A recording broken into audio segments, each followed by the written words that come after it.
Thank you. We're going to start the meeting at 6:35 p.m. today. Welcome, everyone. Thanks for coming out at the start of this holiday to our Wednesday, October 2nd, Landmarks Preservation and Parks Committee meeting. Let's see. So we called the meeting to order at 6:35. Is there a motion to adopt the agenda and minutes? The members of the committee all received the minutes from June and our September meetings. And so is there a motion to adopt the minutes and the agenda? I make a motion to adopt the agenda, and not the agenda, the minutes of June and September. I second.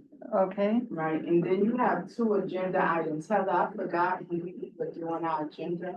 There was a letter that they were working on for Claremont. Do you guys have that ready? I think we are, yeah, yes. Okay, so they have where is it going on the agenda? old business, since it was from last month. The thing was we would revisit it in October. And Ms. Carter. Question, did we include, Is this an urgent matter? It's fully ready? I'm just asking, this meeting, do we need to? Whatever The we letter just is gonna say written, one. yeah, I think we should review it, and if there are changes, we can amend Why it. wasn't it submitted to the committee? I have no idea what the letter is. I think, probably because Veronica just shared it with me. Okay, And Patricia, maybe, it says by Liz and Patricia. Yeah. is this something that we have to do today, or is this something that we can put it off until Are we on November? a time constraint tonight? Yes, we have a full agenda today, and I wasn't aware of the addition. And I didn't just We share have it today. four- We just yeah, we have trying to- four- Yeah, no, not true. Yeah, No, it wasn't yeah, today. anything, so, we can call a vote since you all, because, additions at this time, we have 4 presentations tonight already. This letter is just a review and then a vote yes or no.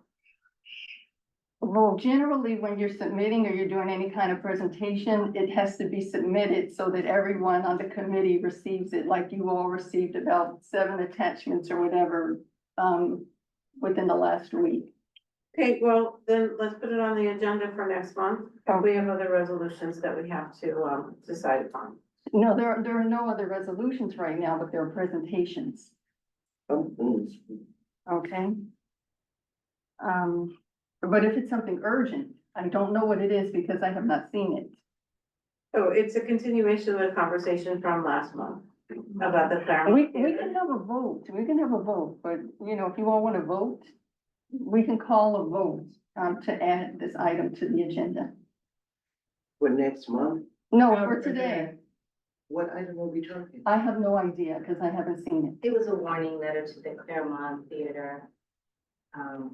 For, it. We discussed it in last month's meeting.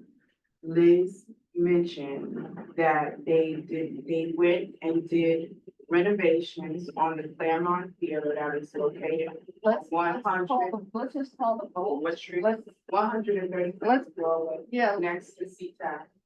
this is a vote Oh, to hear it today, or we can, or for it to be moved to November.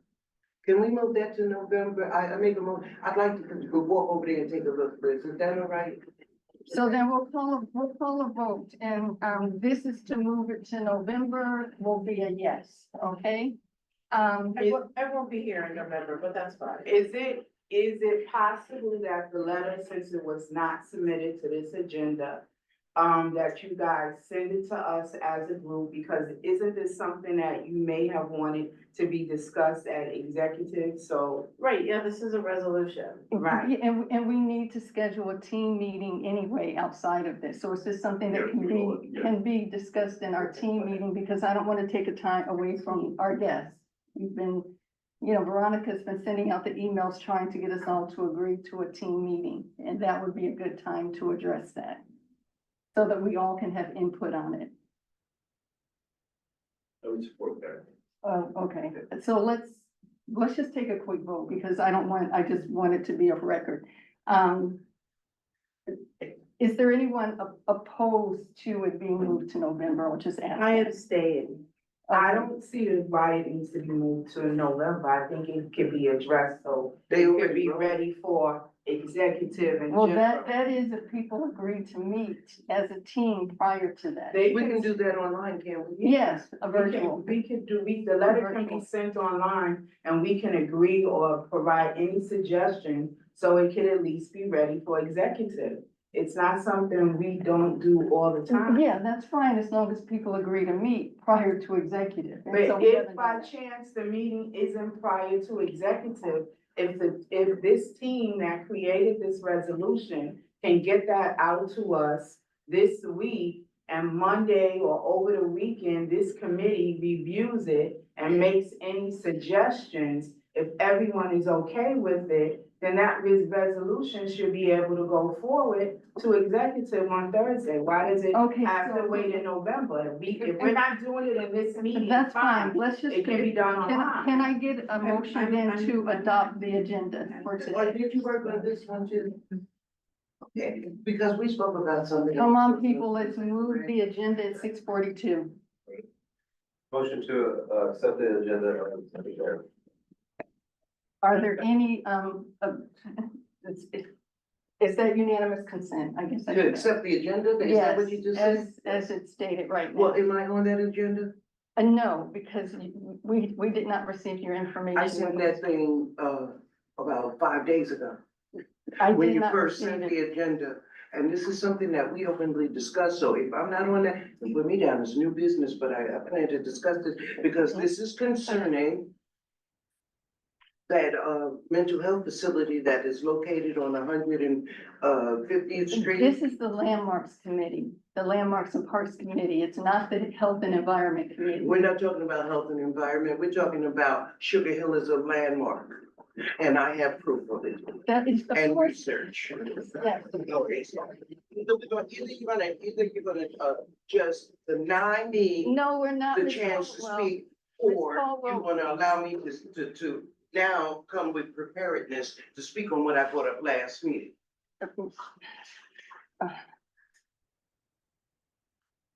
Okay, go ahead, Chris. Is there a motion then we can call a vote, since there's an objection to the agenda as is, we'll call a vote. Okay, in order to adopt the agenda, April Adams, do you agree to adopt the agenda for today? Yes.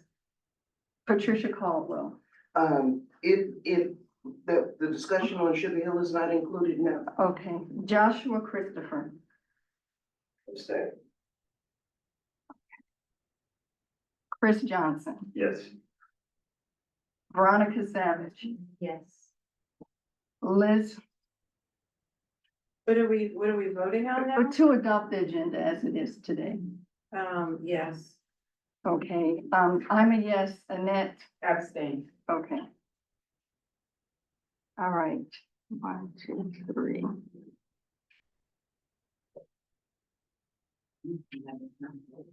Okay, so there's 4 yeses, so we're at a stalemate. We have 4 and we have 1 no, and we have 2 abstentions.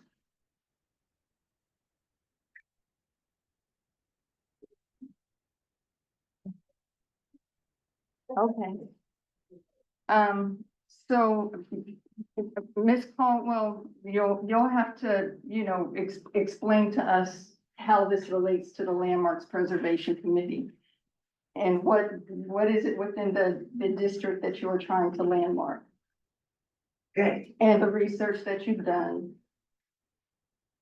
I okay. need a full presentation, a complete presentation. I have emailed you pictures of the locations that I'm talking about. I have not received any pictures.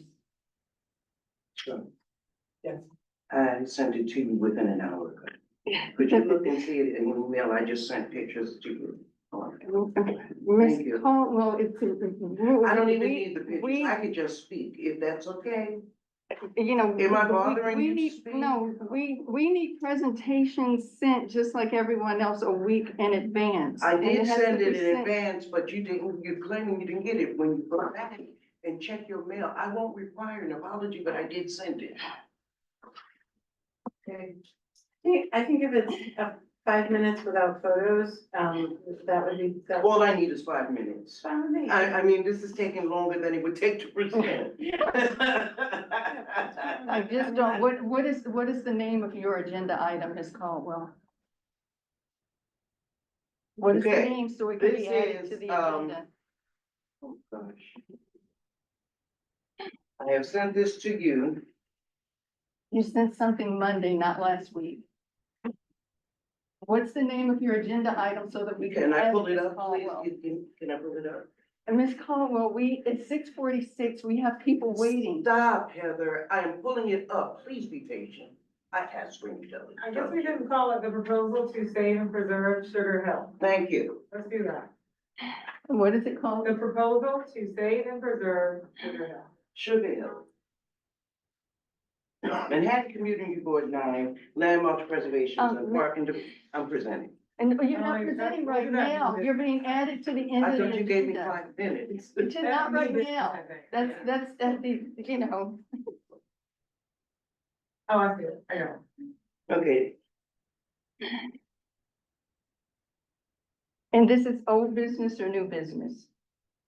New business. new business.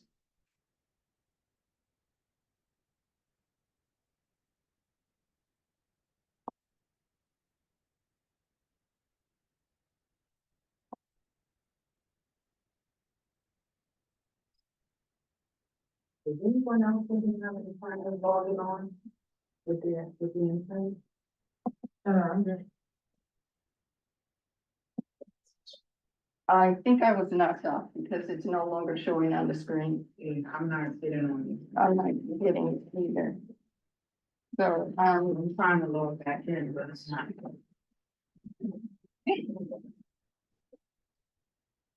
we were having some technical difficulties and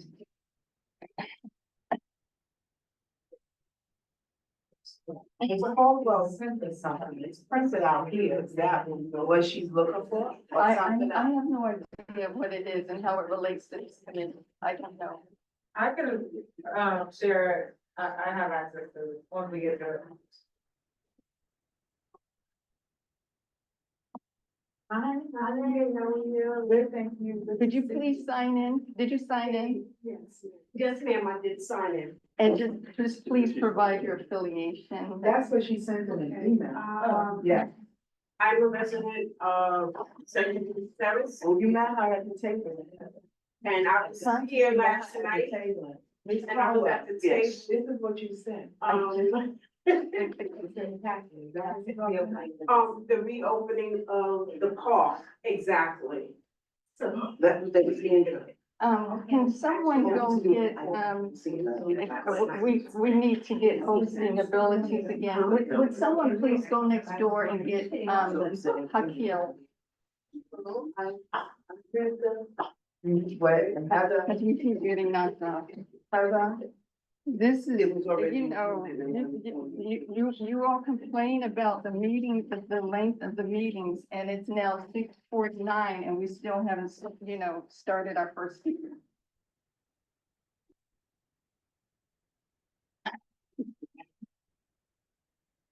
He has included it already on the papers that everybody has in front of them.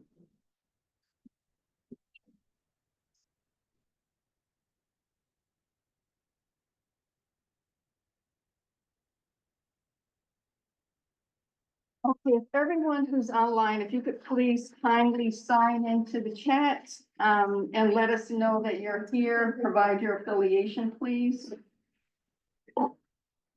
Yeah, we got knocked off, and so I'm no longer host or I was co-host. able to log back in, so Yeah, you should be able to do it again, but I just got in. yeah, I'm in, but we have to be co-hosts so that we can share the screen. People have presentations, and I can't, and the presentations are on. Okay,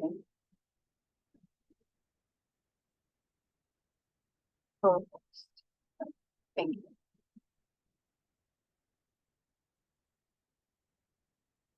I don't know, I think it would be sick for both of us, we can't have the April will still work, but neither one of us work. So now it's, yes. Okay, all right. I'm sorry, Yeah, thank you. Leslie, right, are you online? You can go ahead and give and provide us with your, and I just want to make sure we're still recording. Yes, okay. Leslie, are you on? I sure am. Thanks, Heather. Good to see you. Happy suddenly October, everybody. Yes, Tenny Trail Riverbank is alive and well. We're in our fall season of classes and programming going marvelously. We're right in the middle of Hispanic Heritage Month. The park has a pretty robust set of concert and music performances, both for the general public and also some performances targeted towards young people audiences and school groups. We will be sure to share all the flyers with CB9 just in the next handful of days, so you can mark everything on your calendars, and also just know that you can go to the park's website to find flyers out as well. October is a big month full of athletics events and full roller skating events. We don't build our ice until the end of the month, so please be sure and get out there on the roller rink. We've got DJs and really excellent music. We're hosting a Taekwondo championship on October 13th. We have Lonnie Youngblood coming for our senior social on October 24th. We have a basketball tournament on Columbus Day for high school students. Pretty much everything at Riverbank in terms of events and performances is completely free of charge. Again, any details about costs or fees for different performances are listed on the website. But we work like the dickens to make sure that everything at Riverbank is as affordable as possible. This year, we're trying a new and wonderful fall harvest event in Harlem at Riverbank. It's Sunday, October 27th in the afternoon. Please join us, and I suspect our partner, the Hort, will be sharing a little bit more information about their role in that event as well. I wanted to take just another minute to make sure everyone knows about the capital projects that are going on in the park now, because we do have some very significant projects that have caused, or intentionally, some disruption to park flow and programming. Namely, we are completely gut renovating our pool filter room and replacing the indoor pool's bulkhead. That's the divider that can be moved and separate the pool into different sections so that more people can do different activities at the same time in the pool. That project is underway. We did close our pool right after Labor Day to launch this project, and everything is on track so far. The contractors have been in place doing what they need to do. We don't have a date yet when the pool will reopen, but it will be very early in 2025. The second really big project that's going on now at the park is the renovation of the stair tower and elevator that leads from the park down to the parking lot underneath the park and also Riverside Park. That project is just kicked off a couple weeks ago, actually 1 week ago, and is so far so good, on schedule. Shutting down the stair tower and elevator, though, means that there's no way to get from upstairs to downstairs. We realized that early on and did something that New York State Parks has never, ever, ever done before. We contracted out a rental of vans. They are fully handicap accessible vans. We have 2 of them on contract. We hired specially trained drivers for those vans, and we are running a shuttle service. It is a very simple shuttle service. It goes from downstairs, right by the guard booth at the parking lot, upstairs to the traffic circle. Only those 2 stops, back and forth, approximately every 20 minutes. The schedule is posted, both downstairs and upstairs. It runs 7 days a week during all open park hours, and it is available to the public absolutely, positively free of charge. We're also replacing the HVAC system that will service the theater. And Riverbank is a complicated physical plant. Some of the electrical work, kind of the interior electrical work that is necessary to accomplish the replacement of the HVAC system is actually physically located in the ceiling and infrastructure in our classrooms on the second floor and also our offices on the second floor. So for a period of weeks this fall, we have had to give over those spaces to the contractors to accomplish this preliminary electrical work so that they can then hook up the new HVAC systems. This has caused an enormous project for the park to relocate all of the classes, all of the meetings, all of the people who need to work in the adjacent offices. But the park did it. The park worked absolute miracles. And our programming, our events are continuing on track. Yes, things are in different locations than they usually are, but the point is they're continuing on track. So when you go to the park and enjoy something at Riverbank, I invite you to please compliment the staff on working some serious magic to figure out where to keep things going despite these huge interruptions that are necessary to keep the park upgraded to keep all the systems the way they need to be. One highlight or kind of foreshadowing, you know that we have a community garden at Riverbank and we're on a 2-year cycle. Every 2 years, the entire community is invited to participate in a lottery to win the right to have a bed, raised bed for a couple of years. It's very early. Today's only October 2nd, but in February 2025, we will have our next lottery for the community garden. In coming meetings, I'll be sure to share all the details, the specific date, the time, the lottery rules, but this is an early heads up for you and everyone else that the next community garden lottery is in February. Thank you very much for your time tonight. I really appreciate it. Heather, if there's another second, I'd be happy to answer questions, or folks can just email me if you wish as well. Thank you so much, Leslie, for being here and for those announcements. Are there any questions? Yeah, hello, Leslie. Chris, just a quick question. What's the capital cost for the steel tower and elevator renovation? I'm sorry, I didn't hear that. What's the capital what? Did you say cost? Capital cost for the steel tower and the elevator renovation. It's a $7.5 million project, I believe. That's off the top of my head, but I'm pretty sure that's the number. Are there any other questions? Okay, thank you so much. We're going to move right along. Mallory, before we do that, I'll just ask the team here in the room who will be preparing the minutes for today's meeting. We need a volunteer to prepare the minutes.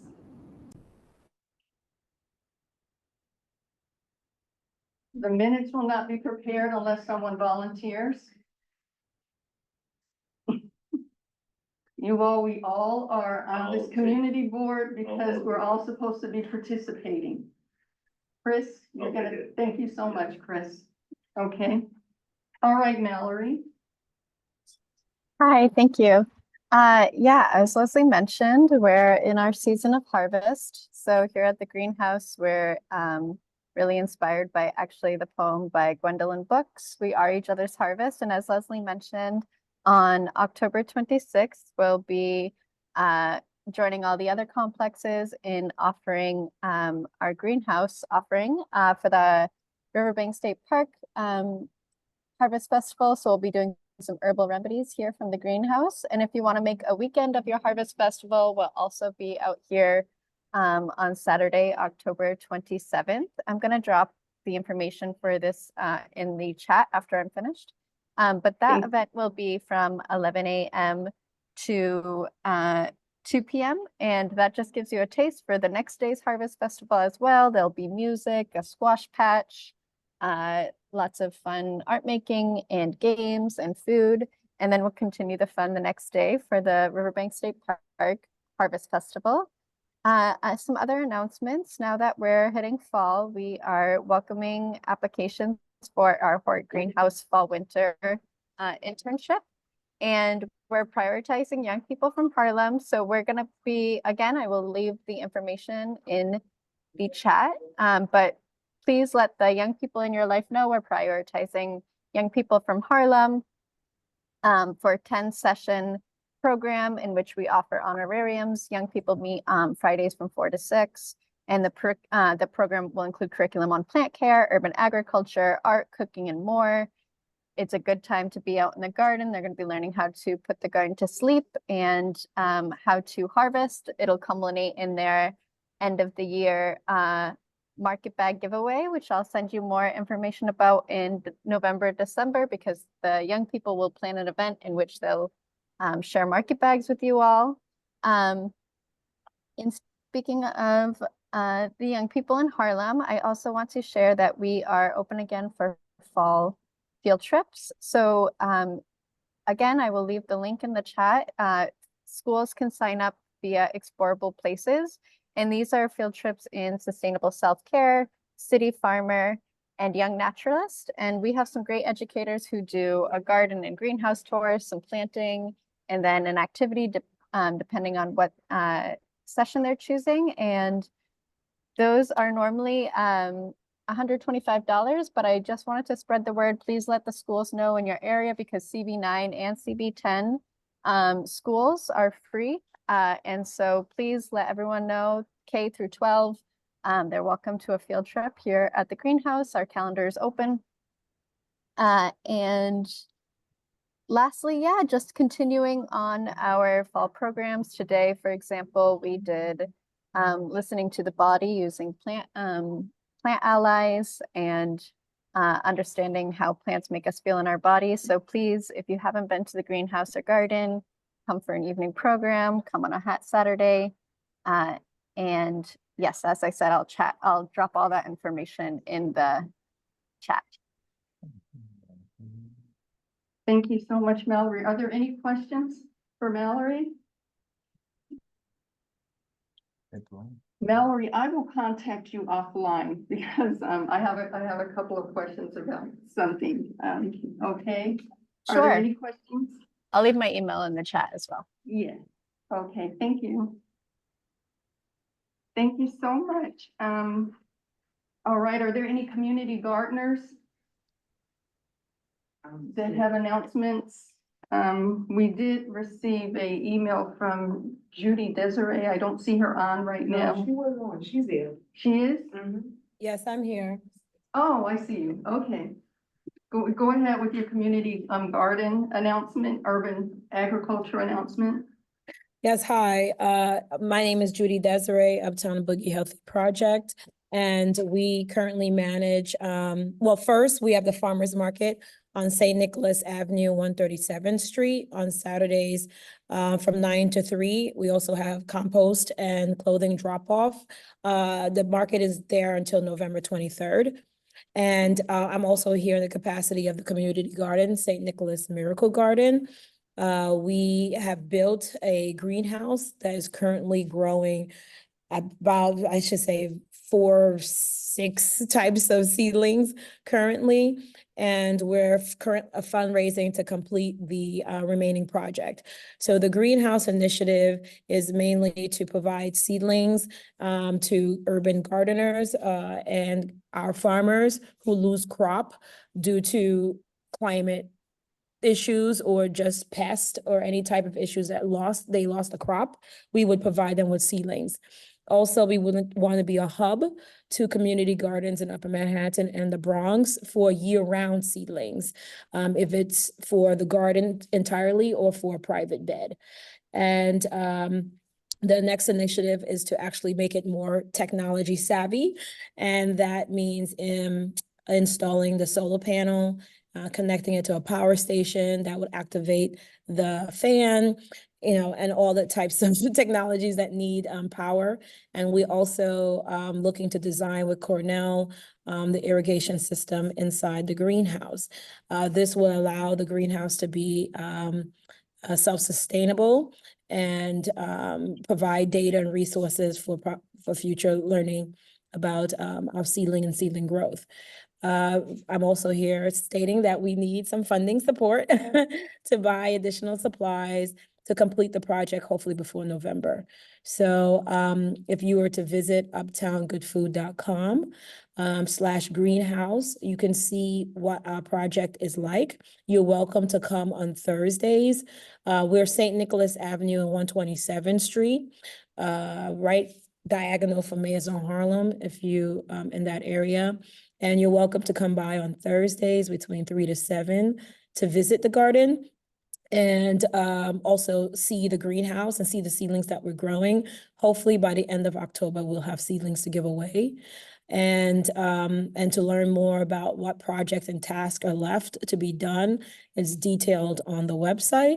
I could put that on the chat, and then the fundraising that we're currently running to help buy the supplies to add the additional technology to the greenhouse.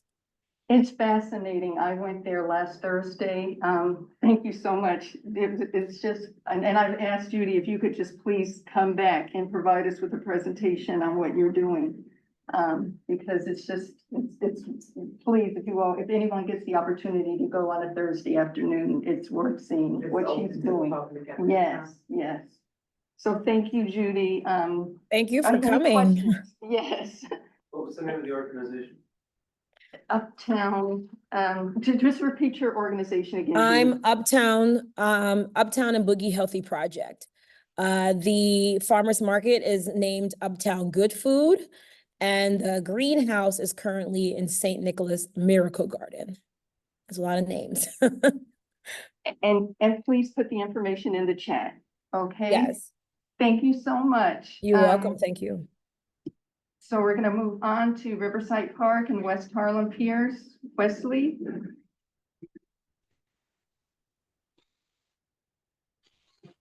Hey, good evening. Can everybody hear me okay tonight? Yes. Great, great. Hi, everyone. Hi, Wesley. Thank you for coming. This is Wesley Hamilton. I'm with New York City Parks today for just a couple things. Can you hear me? Yes. Yeah. Okay, I'm sorry. So just a couple quick updates. 142 Dog Run is on schedule. It's on track, and we have also started on the repaving of Cherry Walk, which we know that's inconvenient for some, but it's going to come out to be a beautiful new pathway, and it's much needed. That pathway was very bumpy with a lot of roots, but that has begun. And with that, I don't know if anybody has any questions or if anybody would like to ask me anything. I'm going to try to answer. Go ahead, April. Hi, Ira reached out to me last night, with the idea about, fixing the Cherry Walk closure so that there's still a pathway available to cyclists. I can forward it to you if you don't mind putting the information in the chat, your information in the chat, but, just wanted to see if it's something that y'all could explore.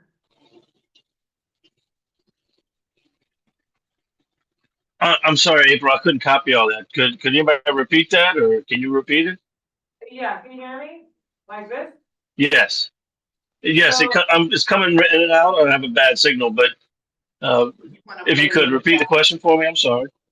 Yeah, I'll put it in the chat, Wesley. Sure.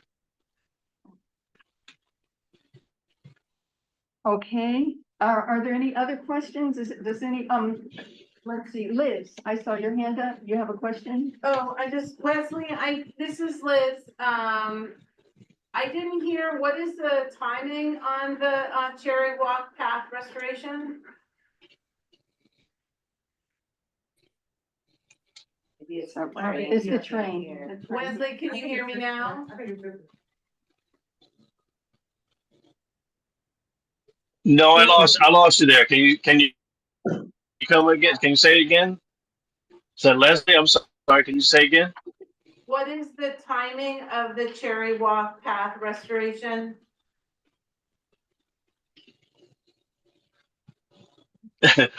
I'm getting bits and pieces there. I'm sorry. I'm breaking up a little bit. We expect the repaving to be approximately 6 months. We're hoping it to be much quicker. Our goal is to be finished before the end of winter, but we have given the contractors through spring. So anywhere from 6 to 8 months on that project, and we're pretty confident that they'll finish up even quicker than that.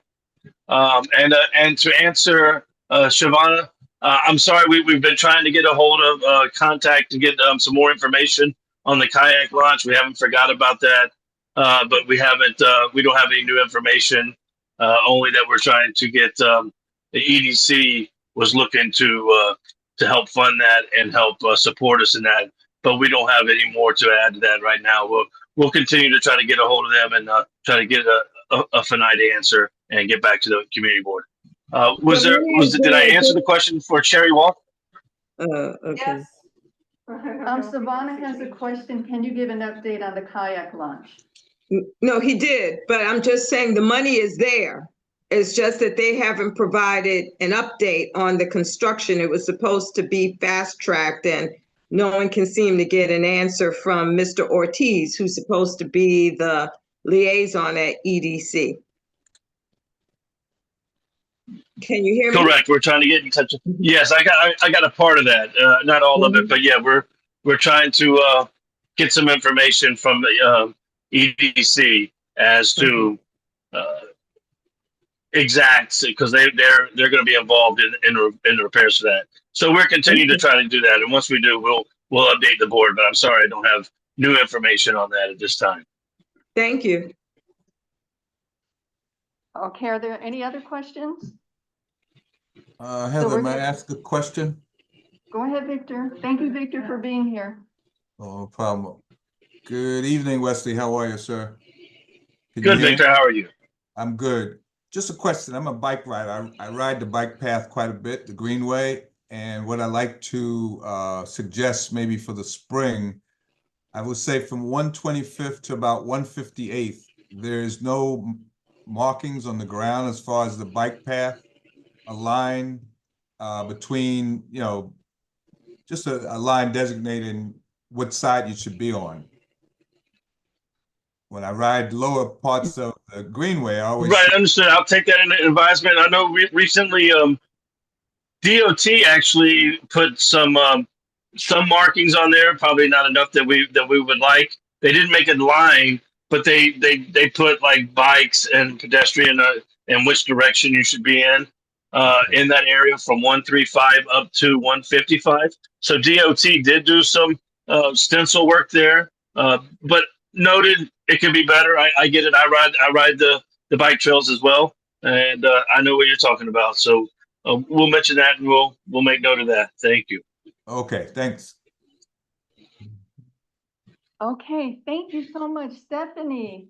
Welcome. Thank you for being here. Of course. Hi, everyone. Thanks so much, Wes, for presenting. Wes, just to let you know, your email was requested in the chat. So, Wes, if you have a second to put your email in the chat, that would be great. Hello, I'm here. My name is Stephanie. I am the North Park Outreach Coordinator for Riverside Park. So I work with volunteers, specifically from 120th Street to 181st Street, all the way up to the Lower Red Lighthouse. And here are some events that are happening within Community Board 9. So on October 5th, from 3 p.m. to 4 p.m., the Art Students League of New York and the Department of and the Parks Department invite you to the opening of Works in Public in Riverside Park at 100 145th Street, celebrating 2 new sculptures there. So that is on October 5th from 3 to 4 p.m. So great that we have some more art in the park. Some volunteer opportunities. We have Jenny's Garden cleanup on October 8th and October 22nd. Those are both Tuesdays from 1 p.m. to 3 p.m. If you don't know, Jenny's Garden is a beautiful community garden. It's the only vegetable garden in the park. So if anybody wants to help clean up that space, again, that's the 8th and the 22nd from 1 to 3 p.m. Every Wednesday, we have volunteer opportunities in Socorro Park. Every Wednesday from 9 a.m. to 12 p.m.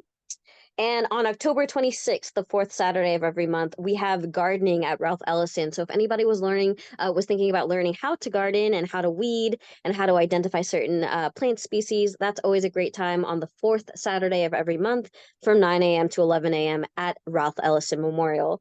And lastly, we have a North Park Monuments tour on October 20th. Which I think is a Sunday. Don't quote me on that. October 20th. It's a 1.5 mile walk starting at 10:30 a.m. on October 20th. And it starts at Grant's Tomb, and you get to learn all about the monuments in the northern part of the park, which is really exciting. That is all that I got for you today. If anyone has any questions or concerns, I'll stay on for a little bit, but I'll also put my email in the chat if anybody wants to reach out about volunteering or outreach opportunities. Any questions for Stephanie? Thank you. Yes. Okay, Karen, Friends of St. Nicholas Park. Hi, good evening, everyone. I'll be really brief given the time, and I'm also getting over a terrible cold. Just 3 quick items. One, I wanted to mention that we had a really lovely event on September 21st in the morning. That was Saturday. Which was an unveiling of the 130th Street basketball courts that are up on St. Nicholas Terrace. That's the 3rd project that's been done recently in conjunction with Project Backboard and us and NYC Parks. And the courts are now resurfaced with a work of art that was commissioned from the wonderful artist Jeff Sonhouse, who was there at the event. And we also had a community tabling, and Tapashi may mention more about that, but we also had some support from MCB9 who came out, and Heather, we appreciate that. It was just a really lovely day, great weather, a really, really wonderful community vibe. So thanks to everyone for that support. And go check out the courts because they're wonderful. And secondly, we have 2 cleanups left, 2 of our monthly cleanups left for this calendar year. So the next one is on October the 12th. So if you happen to be around and want to come and give the park some love, that would be great. And then finally, we're going to be trying to get some time in the park to clean up some of the garden beds. So we don't have specific dates, but just watch social media for that, because we'll be a little opportunistic for weather and availability. So if you have any interest in coming out and helping just do a bit of garden cleanup, that would be terrific.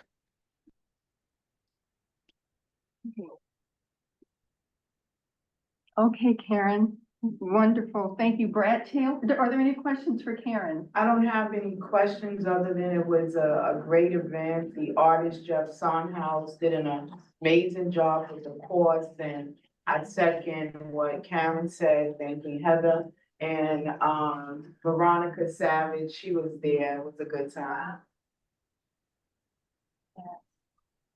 Thank you so much. Okay, any question? Thank you for that comment. Annette. Okay, Brett Taylor, you're up. Yeah, I'll keep it very short too, because I'm sure Tapashi and maybe Matt will talk about some of this stuff, but we've got a very exciting event coming up, which is to celebrate the restart of the waterfall in Morningside Park. Waterfall has not worked in over 6 years.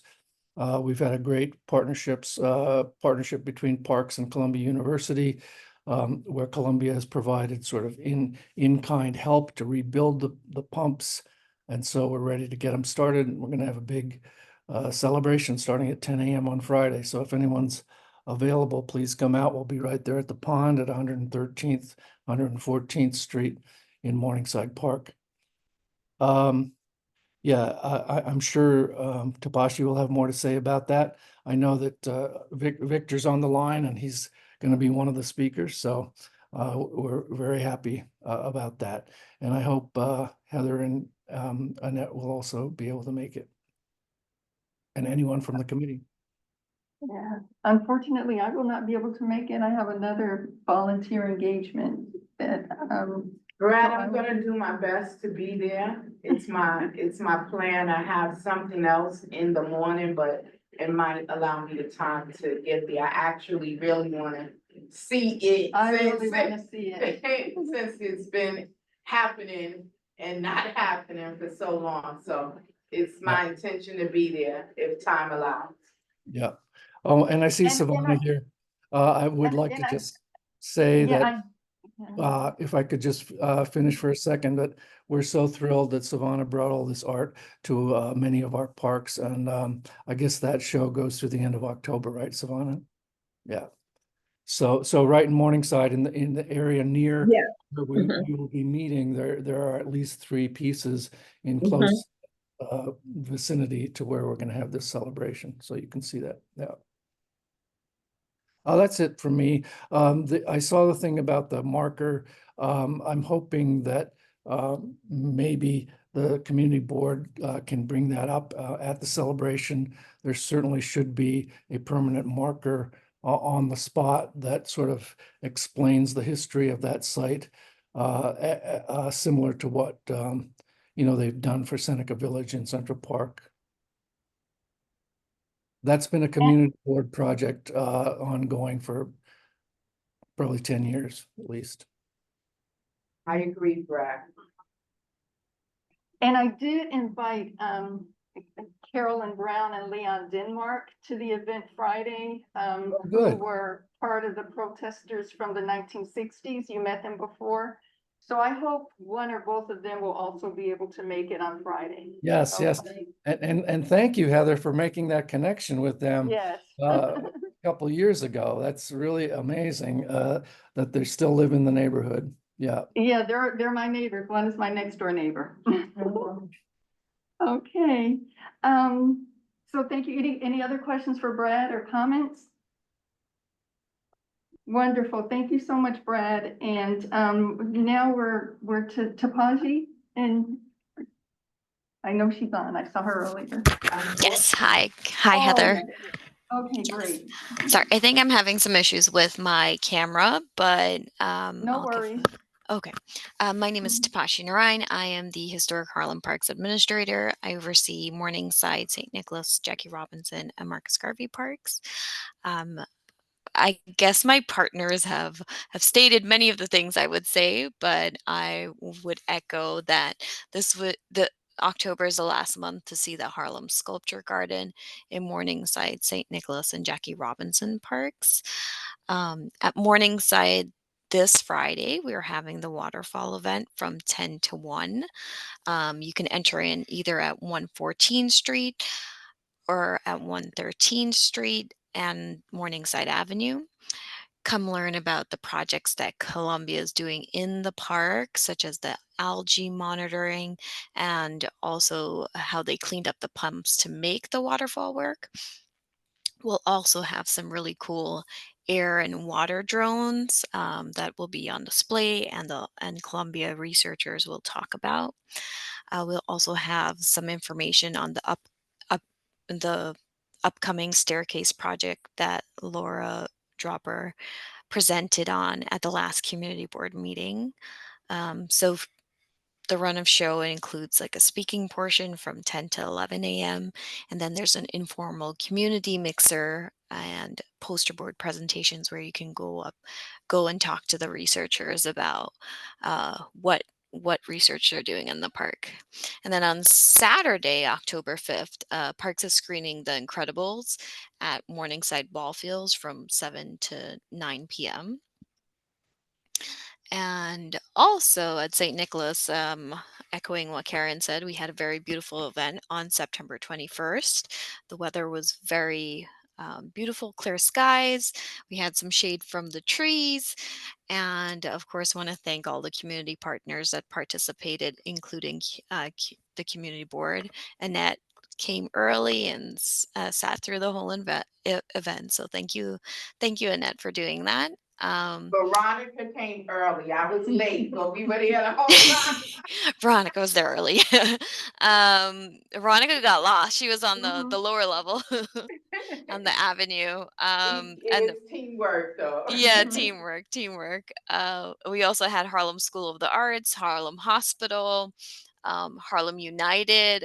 They're a group that has children basketball tournaments more at 141st Street and St. Nicholas Avenue, but they brought the little ones, so they were playing on the courts, and there should be some photos, I think, from Project Backboard. I'm happy to share that with the community board as well. But thank you all for participating, and yes, the courts look beautiful, and we thank Project Backboard and our anonymous donor who provided the funds to get the courts repainted, and of course, artist Jeff Sunhouse, who came up with the design, was in line with which is in line with all of our other courts in St. Nicholas.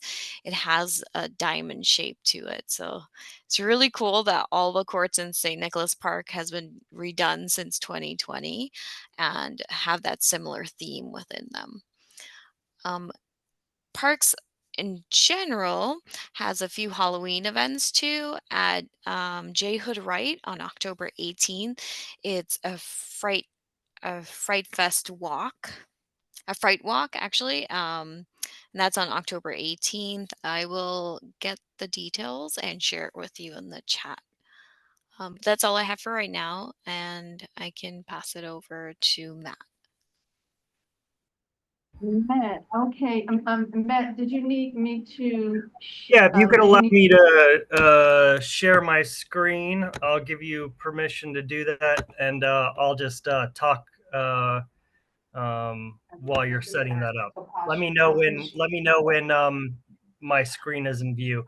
But in the meantime, speaking of basketball courts, the construction at Alexander Hamilton basketball court, the capital work has started there and is now underway. So we're very excited to finally get that project going. And the contractor does have a year to complete the work, but we'll keep you guys posted, and hopefully that will be finished in less time than that. They're doing some, along with the basketball court at Alexander Hamilton, they're doing some work on the retaining wall that runs along West 140th Street. And then we are also, the construction on the 113th staircase in Morningside Park is underway. I realized prior to this meeting, the comfort station at Shelter at Arms is still under construction. So I will try and get an update on timing of when that should be done, because it's long overdue. And hopefully it will either be done or I'll have an update for you guys at our next meeting. Heather, are you able to share my screen? Sorry. Oh, let's see, I'm getting there, Matt. I'm just looking for your name. So while I'm waiting for my screen to be shared, I just wanted to talk a little bit. Our agency came out with a new initiative on our parks website that kind of allows the community and the community board to look at resources that communities have. And am I all right? Great. Let me pull. So it's called Vital Parks. And we'll send this to I'll send a link to some of this information in the chat as well. So New York City, we want to make sure that we have a plan for equitable strength and health and environment in communities across our city and in our park system.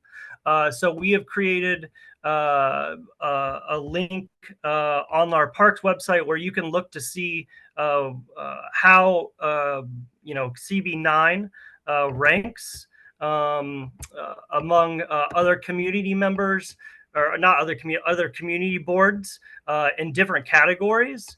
So this is the link to the page. And then if you were to click on this Explore Vital Park System, it'll take you to the map that I'm about to show. But also this explains what Vital Parks, a little bit more in depth about what Vital Parks is. This shows talks about where the investment in parks are going over the next several years. And there's also, we won't play it, but there's also a very long video with our Parks Commissioner talking about the initiative and the benefits. Your screen is not being shared yet. My screen is not being shared No. yet. Let me go back and I'll ask for permission again.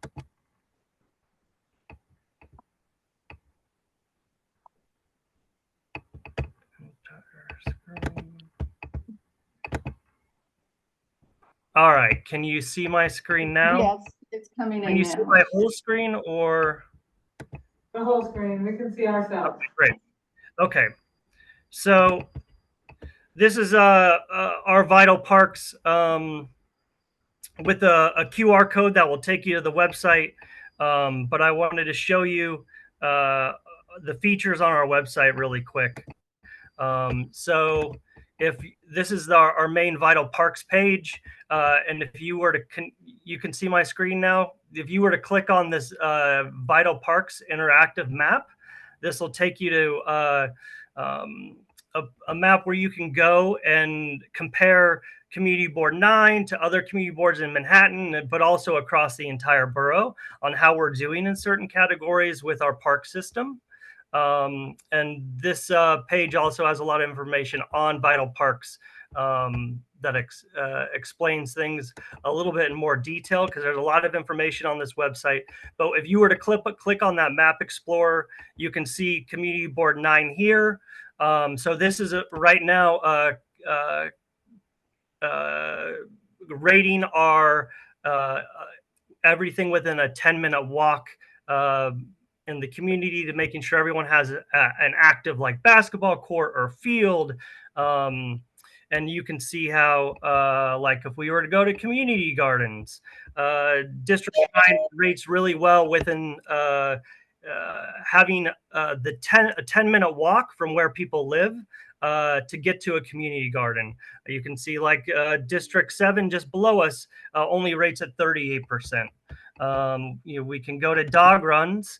There's we have a 55% rating of having a 10-minute walk to get people to where they live to a dog run within CB9. And then you can see how this rates to other communities, like District 7 is 57%. So this is a vital tool that the community board can use to look where we stand in different areas and to see where we can improve and where you guys in the community can advocate for improvements. One thing that I wanted to also, so if you were to go to each individual park, each individual park also has a rating, and it tells you what current investments have been. So for example, St. Nicholas Park has a park condition score of 70%. And that includes, they take up this score from a matrix of a bunch of different values about our cleanliness of our park, our overall condition. When we get rated by our parks inspection program, and so all those ratings are put together to give a score on this rating, and that's posted when you would go to our parks website and search St. Nicholas Park. Compared to like Morningside Park, you can see 81% condition score. There's an upcoming investment of $12.1 million. So a lot of that is our staircase work that's been advocated, and also recent work that's happened in playgrounds there. So you can see like Morningside Park versus St. Nicholas Park and investments. This can help you advocate. You can look at each individual park in the community board and see like where you should help to advocate to get our park system improved and more equitable across CB9. And then you can also compare it to C districts adjacent and across the borough. So we'll send this out, some links out so you guys can dig into this further, but we wanted to make sure you are aware of this resource so that way you can use it as a tool when you're coming up with priorities. And I see that's a discussion later on Yes, in yes. the meeting. So this is a perfect opportunity for you guys to use this after your discussion today and see if the conversations that you had today align with the information that we have for you guys to utilize on our website. Do you guys have any questions? Wondering how often the data is updated? I don't know. I think it depends on the feature and the data that's some things are put in more frequently, where other things like capital projects, if each feature kind of gets updated individually depending on like timing and updates, but I don't have there's a for specific questions, there is actually a link to down here on share your feedback, where you can go and ask Vital Park specific questions on parameters of maybe like how often capital projects are updated, or how often like parks enforcement data is updated. So like, for example, this even tells you like how often or where we stand against other community boards on parks enforcement. Where is that? So you look at parks enforcement. So our parks get patrolled pretty frequently compared to if you look at like south of Columbus Circle, they don't get patrolled quite as much. So some of the data, it just depends on what feature it is. So it's, I don't know the exact answer for that, but there you can follow up and share feedback and get comments, and this goes directly to our commissioner's office. Excellent. Very timely, very appropriate for today's meeting. Yeah, so I will put all these links in the chat. And so that way, and I'll some of the friend like Brad, Karen, I'll send you guys a link to this as well directly. And Chris, I have in April, I have your guys' email, and Savona, we'll get this out to you guys. Thanks so much, Matt. We have a couple of questions. Go ahead, Chris, with your question. Oh, no, I know. Oh, I bet you did. Go ahead, Josh. Hello, regarding Alexander Hamilton Park, two questions. One, the basketball court renovation, was the mural that used to be behind that, was the painting over that part of the project? And question two is, does the construction on the basketball court and the retaining wall constitute all of the planned capital improvements to that park at this time? Yeah, currently those are the only projects that we have slated for Alexander Hamilton, is the basketball court and retaining wall through this current construction project. So there's definitely other things that could be advocated for Alexander Hamilton Park. Like updating the restrooms there, and other amenities in the park. For the murals there, so those murals were painted on the facade of the adjacent properties, and they were unfortunately graffitied. One of the building owners painted over one of the let's see, it would be the southernmost mural. Unfortunately, so our agency is in contact with City Arts, who put the murals up there. We're trying to see if there's a way that they can restore the other two murals, because those murals are just they just bring so much to the park. So it was extremely sad to see that the southern mural was painted over, but we're hoping the other two can be restored, and not just painted over by the adjacent property owners. Thank you. Okay. Is there any other questions? Ewan, I thought I saw Ewan's hand. Did you have a question, Ewan? Thanks, Heather. It was already asked. I wanted to know how frequently the data was updated, but I'm also wondering how recent the data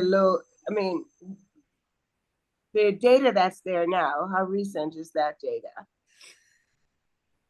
Well, Matt? that's kind of like that depends on how often each category is updated. Was loaded, okay, all right. Was loaded in. Like some things there are probably some things that are on a weekly or bi-weekly basis, and other things probably every few months. Yeah. Okay, so I'm hoping that it's date stamped. The data is date stamped, so at least if we're using the website, to research in terms of grants or projects or whatever, we have an idea as to how old the data is. So I would like to make that suggestion that the data be date stamped. Okay. As it's uploaded, yeah. Yeah, we can bring that back to our agency, and maybe they can at least have like some sort of date stamp for some of the capital tracker information, like updated as a certain date. And that we'll have to go to the capital tracker while we're on to other agenda items, and I'll see if there's actually a date stamp on there that says it was updated on a certain date. Yeah, that would be helpful. Thank you so much. Okay, Brett, go ahead with your question.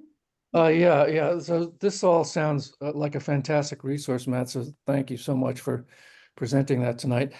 Just to get us back to very mundane things, can you tell us, are you officially a regional manager now? And if so, congratulations. And do we have a manager for District 7 and 9? So thank you. Yes, I am officially doing some regional manager duties. I am still in 7, overseeing 7 and 9. They will be at some point appointing somebody to take my place as a manager. That doesn't necessarily mean as a regional manager, I won't still be overseeing in 7 and 9. That's yet to be determined as a kind of backfill from lines up, and what our chiefs and commissioner decide to do with operations and overseeing things. I hope to stay in 7 and 9. It's we have great support and great community groups to work with. So I will, but for sure, wherever I am, and whatever manager is helping to fill in some of the gaps, they will be on these meetings and will be introduced, and I plan to lead them along until they get their kind of feet on the ground. Yeah, thank you for that. And also, any update on a gardener for Morningside? No update for on a gardener or a gardener status right now, where that stands. Okay, thanks a lot, Matt. Yeah. Are there any other questions? Okay, great. Thank you so much, everyone. We are now going to hear from the National Park Service. Kelly, I've made you co-host, so you can go ahead and share your screen. Thank you so much for being here. Thank you. Let me get this set up for us here. Give me 1 second. Okay, am I good to go? Am I live? Do you see my presentation? Yes, thank you. Great. Well, I just want to say Thank you so much for inviting me to speak tonight. The Community Board 9 meetings have been a pleasure to attend as a spectator, and I'm really happy to be in the same room as some of the professionals who make my life better as a resident of CB9. I frequent many of your parks that you work hard to make beautiful, so thanks for making my life good. And I think it's important as park professionals to step back and remember the impact that we have. So with that, I just want to say hi, everyone. My name is Callie Tominski. I am a park ranger with the National Park Service. Most people, when they think of national parks, they think of places like the Grand Canyon, which is pictured here on the screen. But the point of the National Park Service is not just to conserve the scenery, though we do love it. The Organic Act, which was passed in 1916, established the National Park Service, and it states that the National Park Service purpose is to conserve the scenery and the natural and historic objects and the wildlife therein, and to provide for the enjoyment of the public. So that means that the National Park Service preserves all kinds of places, including natural and historical parks. So the main criteria for what the National Park Service will preserve is that the place has to preserve a piece of the American puzzle. So each site will be significant in its own way. So here in Manhattan, we do have 9 national park sites. Our administrative team does not oversee the Statue of Liberty or Gateway National Recreation Area, both national park sites, but we have 9 small sites right here in the borough of Manhattan. And we have 2 national park sites right here in CB9. So Community Board 9 area is a very significant place for the American story. The 2 sites that we have here are, you may already know, Hamilton Grange National Memorial and General Grant National Memorial. So I want to go ahead and tell you a little bit about those sites. And I will start with Hamilton Grange, which was built in 1802. So a little bit of history. Alexander Hamilton, you may have heard that name once or twice, was born in 1755 in the Caribbean. And when he was a teenager, was granted passage to the colony of New York, to the city of New York specifically. And he came to gain a college education. But as he came to the city, the fervor of revolutionary ideals was sparking up in the population. So he got swept up in the revolutionary cause, and he actually abandoned his studies to go fight in the Continental Army led by George Washington. After the revolution was eventually won, he would go on to represent the state of New York at the Constitutional Convention, and he would become the first Secretary of the Treasury of the United States. He had a long and tumultuous political career and chose Harlem to build his retirement home in. So here we have 4 pictures of the Grange. When it was originally built, which is where 143rd and Convent meet today, it was a grassy hillside. And that picture is the top left picture here that you see in the brown tones. The house would have been surrounded by trees, cows, gardens, but that wouldn't last. You see, Hamilton died in 1804, and that's about 5 years before the first street grid plan for Manhattan was published. So he would never have imagined that one day the countryside would become a grid of streets. So by 1889, the house was sitting in the way of where 143rd Street was supposed to go. And so it was slated to be torn down. But it just so happens that a local church group adopted the house by buying it, and they had it moved to be in line with Convent Avenue.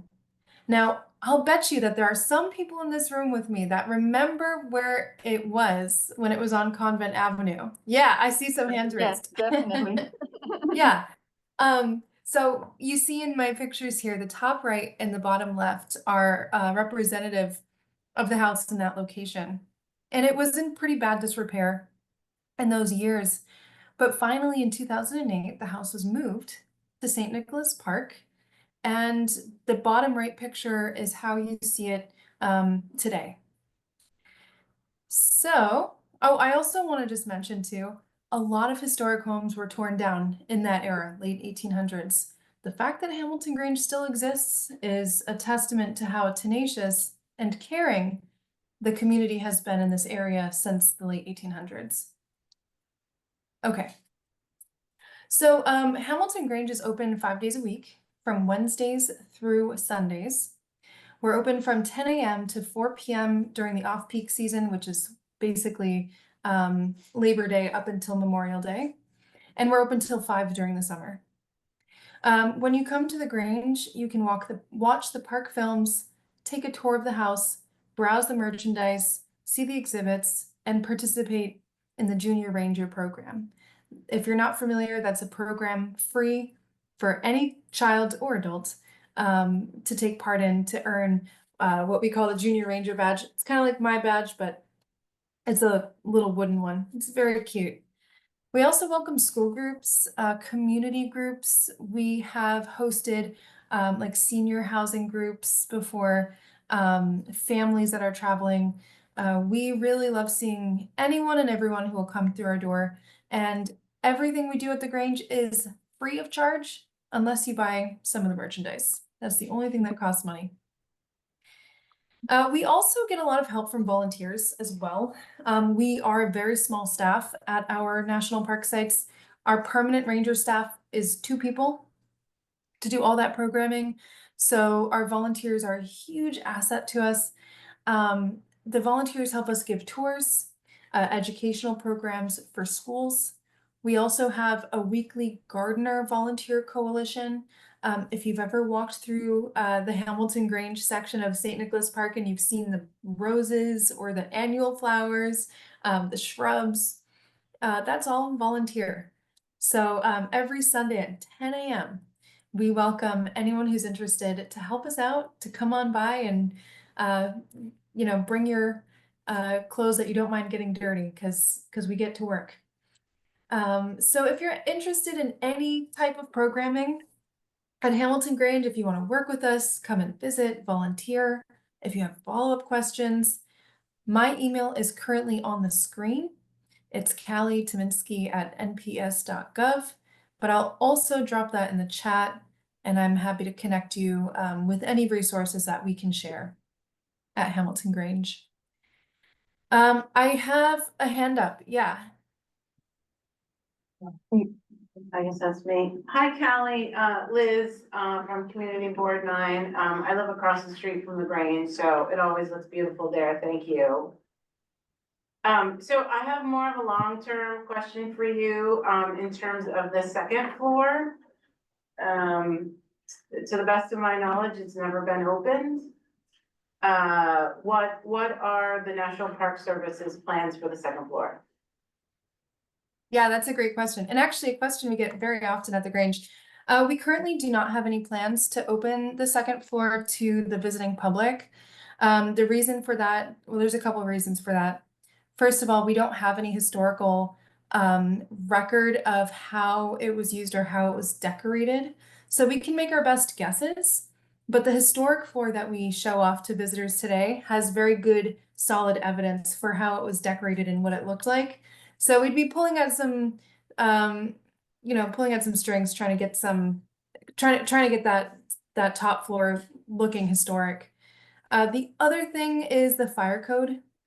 We do not have a means of egress off of that floor for visitors. So, or rather, I should say, we don't have 2 means of egress off that floor for visitors, which would be required to host public tours up there.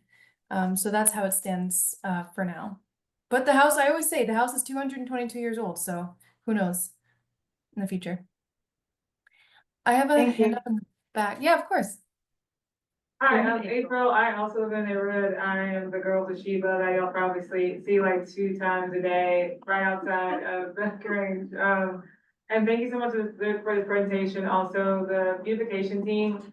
I see them out there every Sunday. They always tell me that I can volunteer. If I did, I would kill everything. So I try to stay away from that. if you ever have cleanups, I'm there. But I really appreciate it.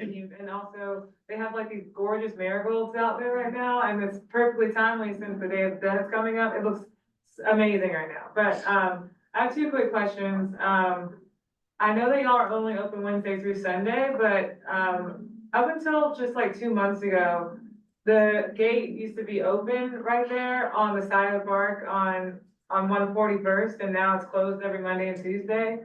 And it's caused a lot of inconvenience for neighbors and residents. So is there a way we can, I guess someone used to open that Monday and Tuesday as a courtesy. It'd be nice to reopen that if possible. Yes, thanks for your comment. I am collecting as many comments about that as I can. I don't have a solid answer for you in terms of a resolution, but just know that I'm hearing folks and I am doing what I can on my end to resolve that situation. Okay, I have your so- email, so I'll follow up with you, but it'd be great to reopen that to the public. Cause the park is used every day, you know? And then, also, it would be great to have some litter baskets up there. I know that's a point of contention, but there's 0 litter baskets up there for the public. And of course, that's the National Park Service property, but it'd be great to have some out there. Okay, heard. Thank you so much for that. And yeah, definitely, if you want to follow up with me, that would be invaluable for me. So, and yeah, I usually, I think I walk right by you often, Yeah. but next. You're up there that much. I've seen your sources. I'm gonna have to smile and wave to everyone more. I feel like I'm very focused. That's your second job. I have a hand up in the front here. Yeah, go ahead, Allegra, her hand was up before Ms. Caldwell, then you're next. Okay. Go ahead, Allegra. Yes, can you hear me? Yes. Oh, super. So I had a question about Grant's Tomb. Which parts of that are the National Park Service managed? And is it just inside the building, or is the whole surrounding park managed by the Park Service? And if the areas, the surrounding areas managed by the Park Service, like what can we do to make less stairs and more slopes to make it greater accessibility?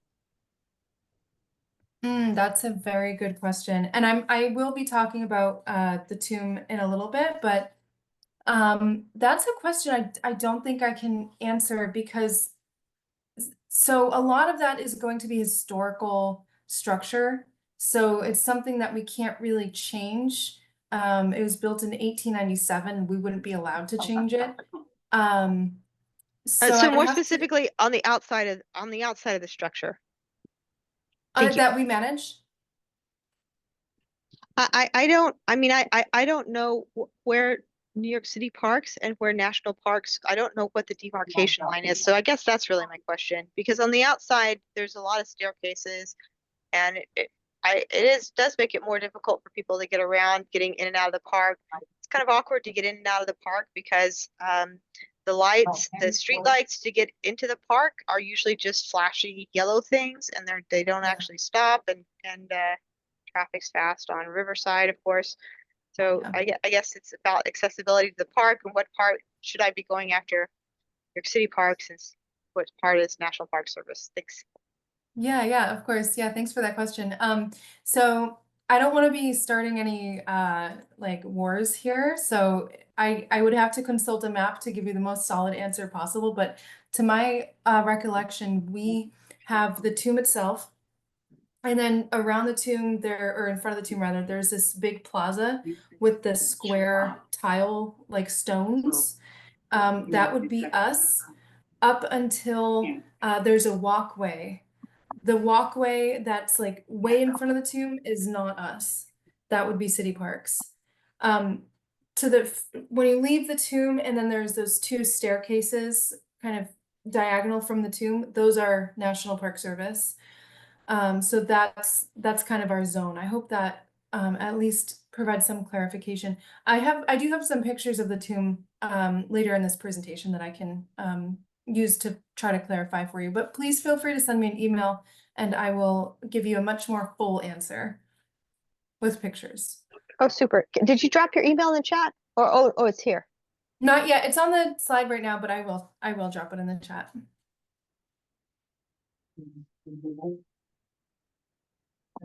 Cool. You're good. I know, I'm not. Okay. Okay, I guess I'm up. I understand that the the Alexander Hamilton home was moved from the property where it originally was and moved into and taken under taken to the parks and repaired and placed at another location. My question is, do you intend to relocate that house again or any of the landmark properties that are located in Harlem? Yeah, great question. That's actually a question I get often as well. We will not be moving the house again. The location of the house currently is intended to be its forever location. And do you intend to move any other of the landmark properties in Harlem into the park? No, so in order for my agency to make any of those moves would require an act of Congress. So that pipeline is like a 40-year long pipeline.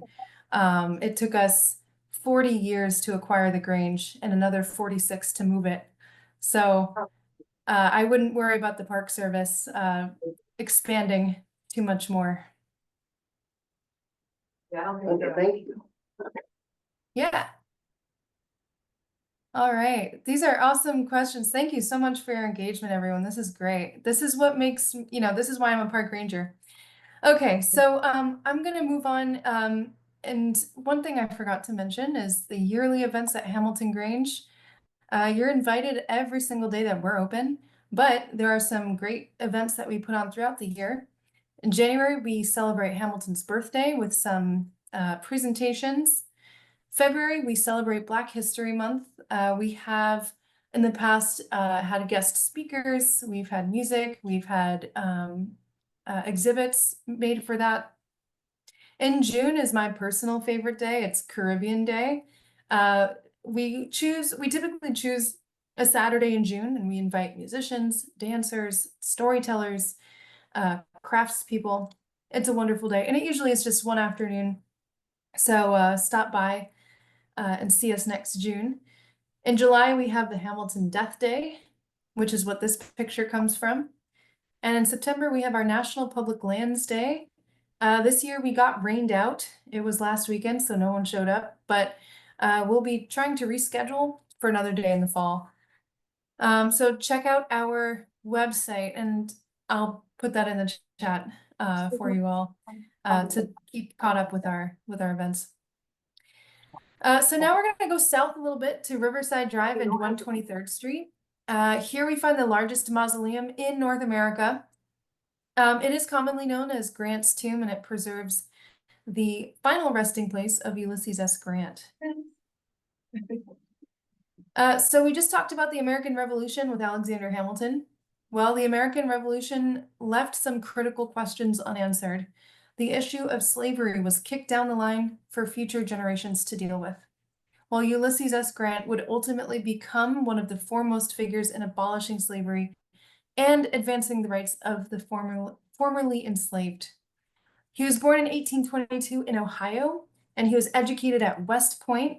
And if you all know where West Point is, it is just up the river from where we all currently are.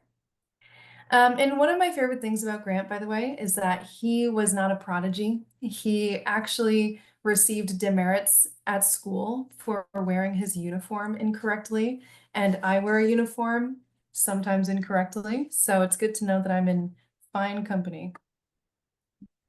But Grant was almost 40 years old by the time the Civil War broke out. He had some prior military experience, and he enlisted as a Union soldier after the first shots were fired at Fort Sumter. His bravery, his wisdom, and his strategic foresight ultimately led him to become the Union general, and under his purview, the Union won victory in the Civil War. He would then become the 18th president of the United States. His presidency really focused on Reconstruction after the Civil War. He dedicated a lot of his time and effort to advancing the rights of Black citizens.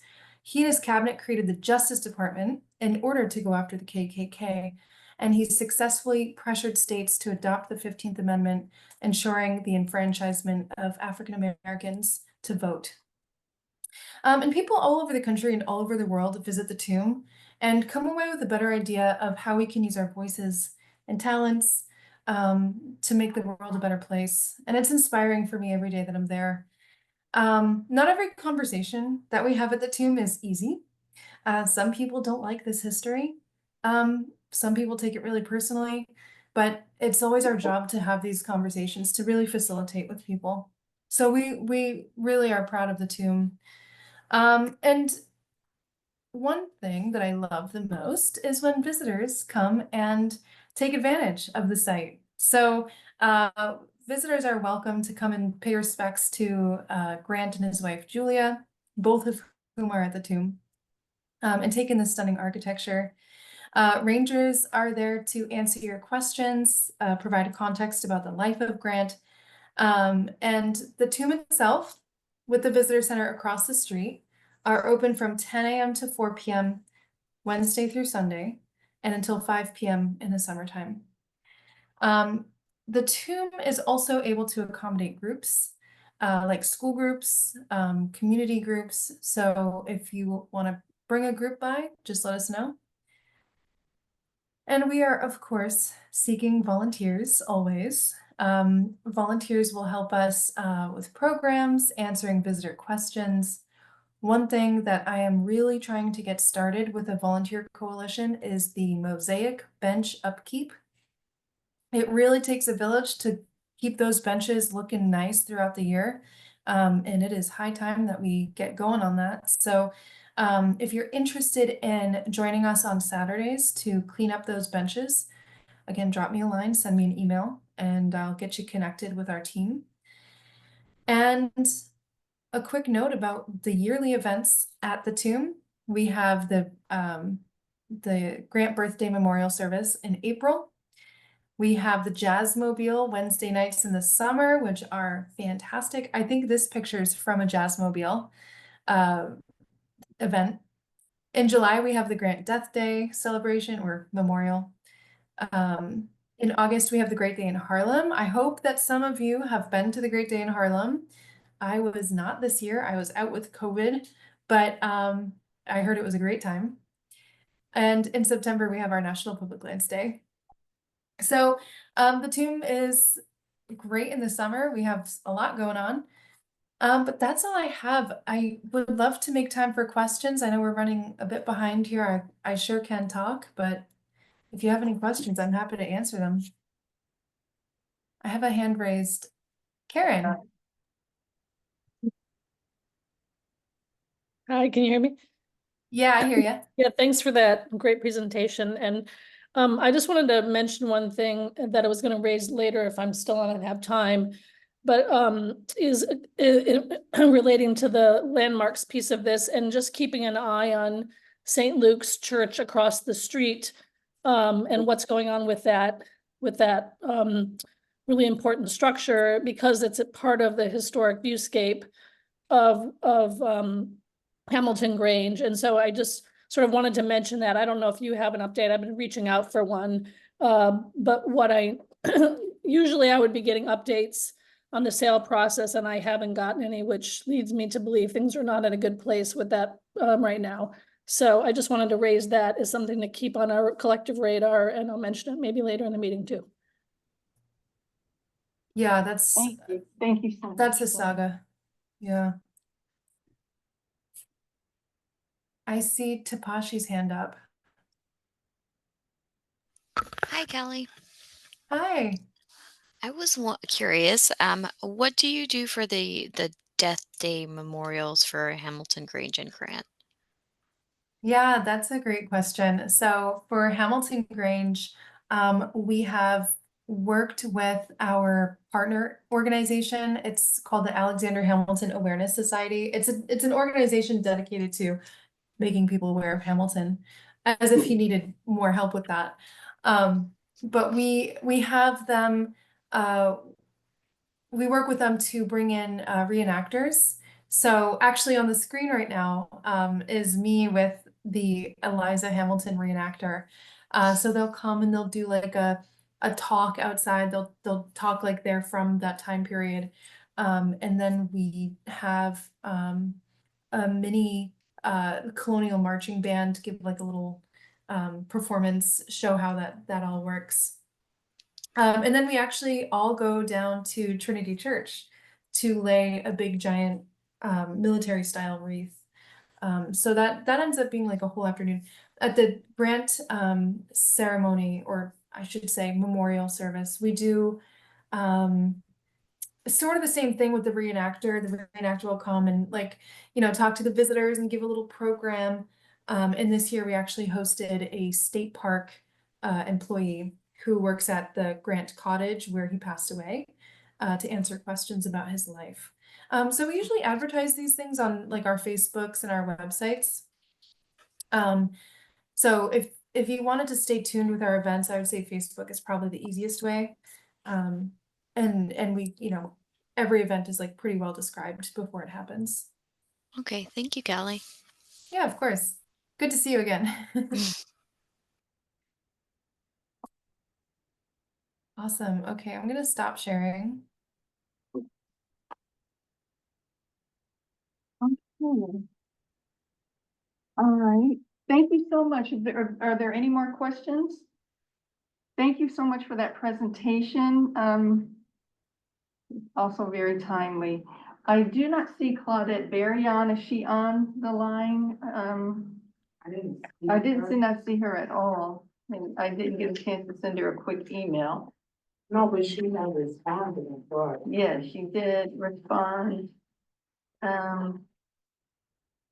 Yes. Let's see.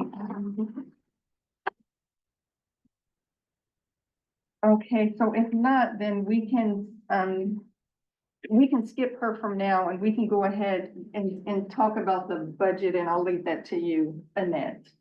The capital budget requirements and requests. All right, pretty much capital expense budget priorities in my brain. It's our axis, our Christmas list of what we need. So all of those things that you would like to have fixed, repaired, or you desire, that's what you put down. So this young lady in the back, when we was at 129th Street, she had, right? She has a grilling area. That is one of those things. You did sign the paper, right? So I'm gonna give you. And pictures. Okay, so, yeah, leave that information with us. That's something we will put on there. You have a handout, that I pretty much, at Heather's suggestion, pulled out all of the items that were pertinent to parks, right? These were from 2025. As you can see, a lot of them are denials towards the end there. As I shared with Heather, there were, 2 wins on here. And when I say win, meaning they were requested and they occurred.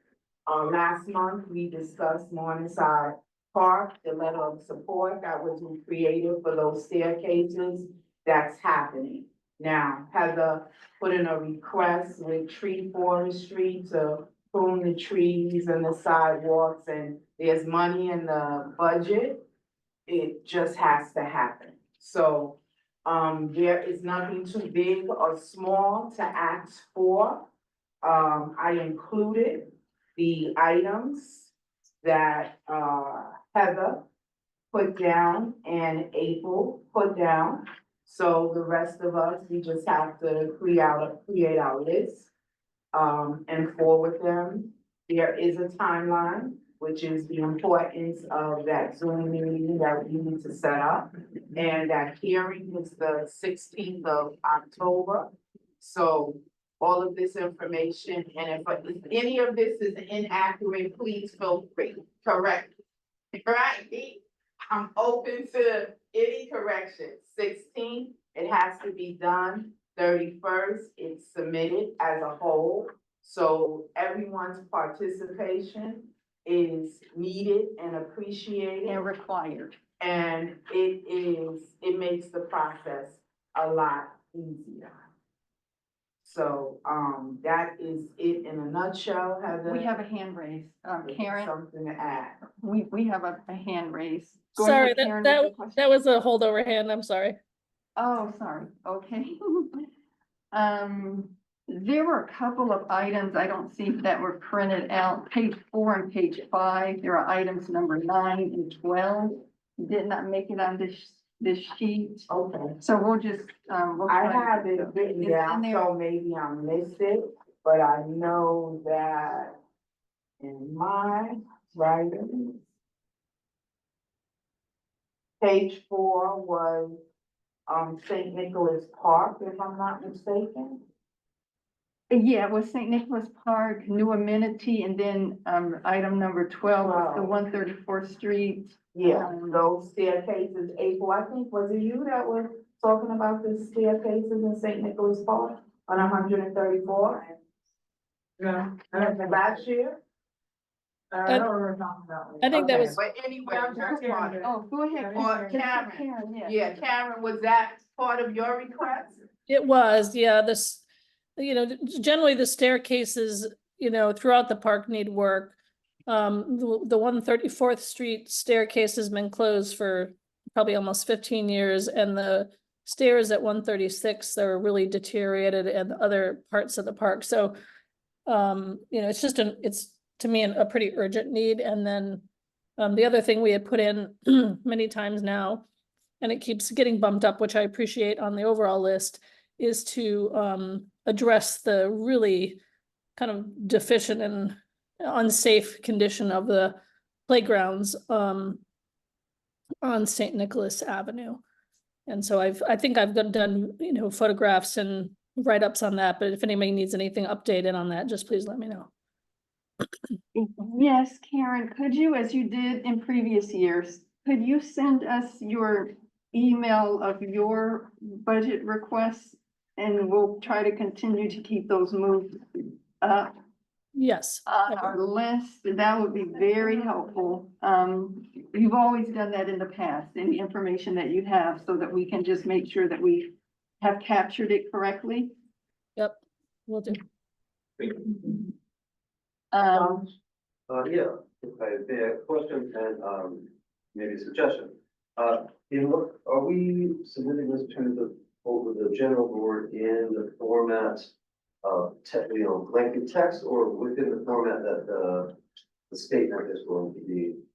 Well, you're submitting it to us and we're discussing it as a team, as an email, and then Barry Weinberg usually creates that Google document and it's put on there and then it's submitted as a full statement with all of the committees.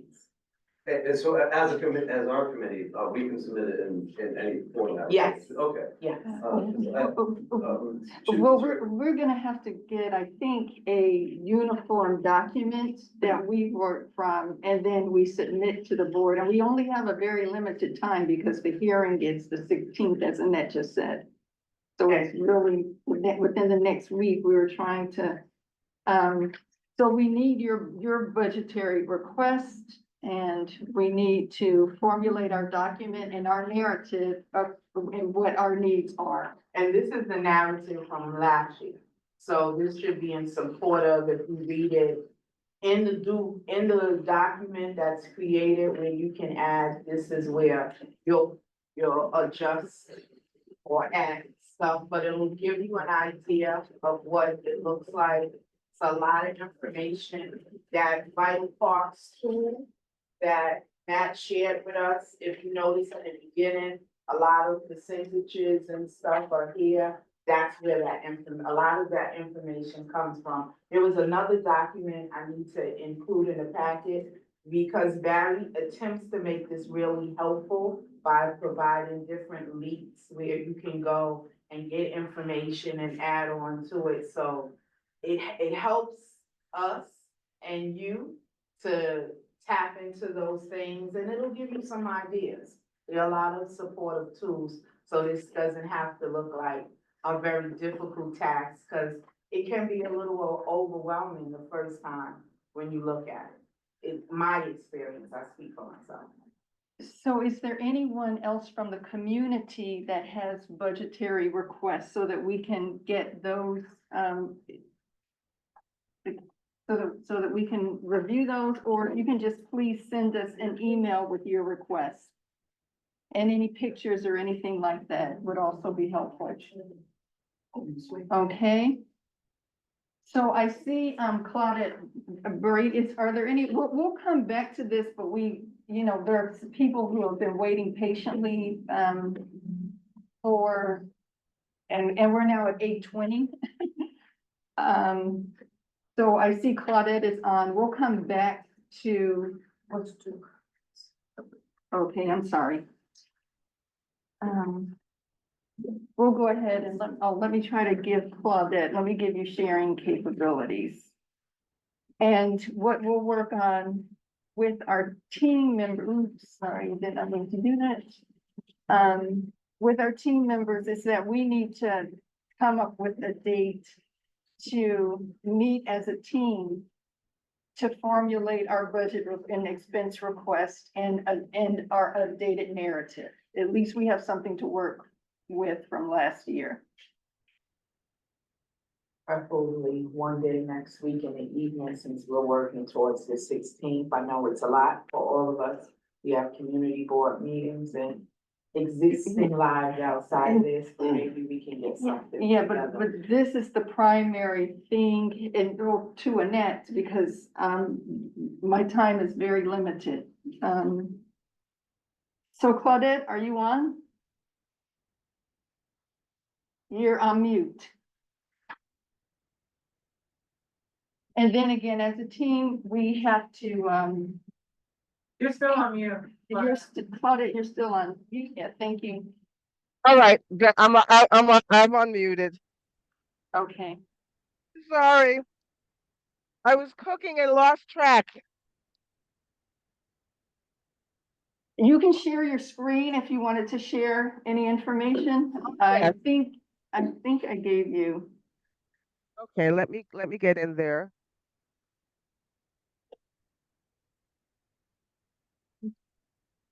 Okay. So Save Harlem Now, we had a homeowners forum for homeowners in historic districts on September 21st at the Spitzer School of Architecture.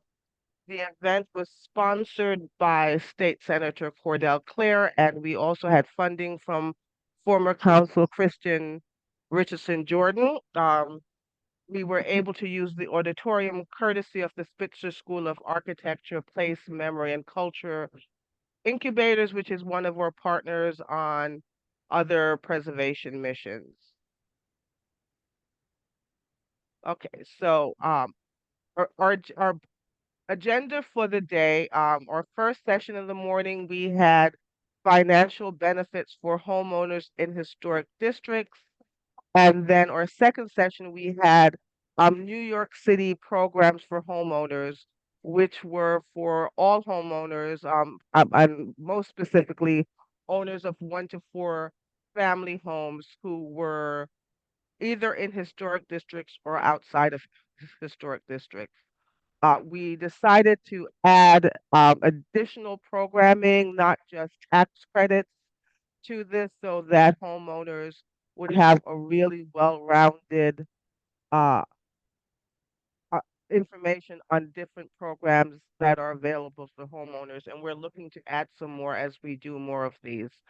And then in the afternoon, we served lunch, and in the afternoon, homeowners had the opportunity to speak to individual organizations and talk about specific individual problems.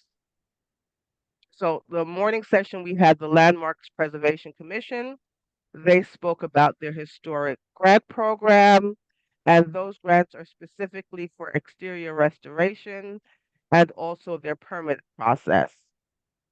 along with LPC, we have the Landmarks Conservancy, who has the Historic Properties Fund, which offers low interest loans to homeowners to do exterior restoration work. They also offer technical assistance when filling out the Landmarks Preservation Commission uh, certificates for appropriateness um, or permits, and they offer emergency grants for exterior restoration, i.e. something happened to your house, your roof in a major storm and it's a historic building. They also I will know of one situation where they offered some technical assistance. We had when I was in Bedford-Stuyvesant, a brilliant owner decided to dig down their basement and almost caused the collapse of three buildings. We actually went to people actually went to court to stop the DOB from doing a demolition, and they came in and provided assistance in shoring up that building. So their emergency assistance goes, or technical assistance also will do emergency work. And our last presenter in the first session was the New York State Historic Preservation Office, which talked about their homeowner rehabilitation tax credit and some state preservation grants. The afternoon, we had the New York Accelerator. One sec, I'm sorry. New York Accelerator, which offers homeowners incentives for energy upgrades. So this is part of the New York City carbon neutrality program, and they have programs for small homeowners and also for buildings over 25,000 square feet. So those are the large buildings that you see every day now with grades, with a grading system on their door.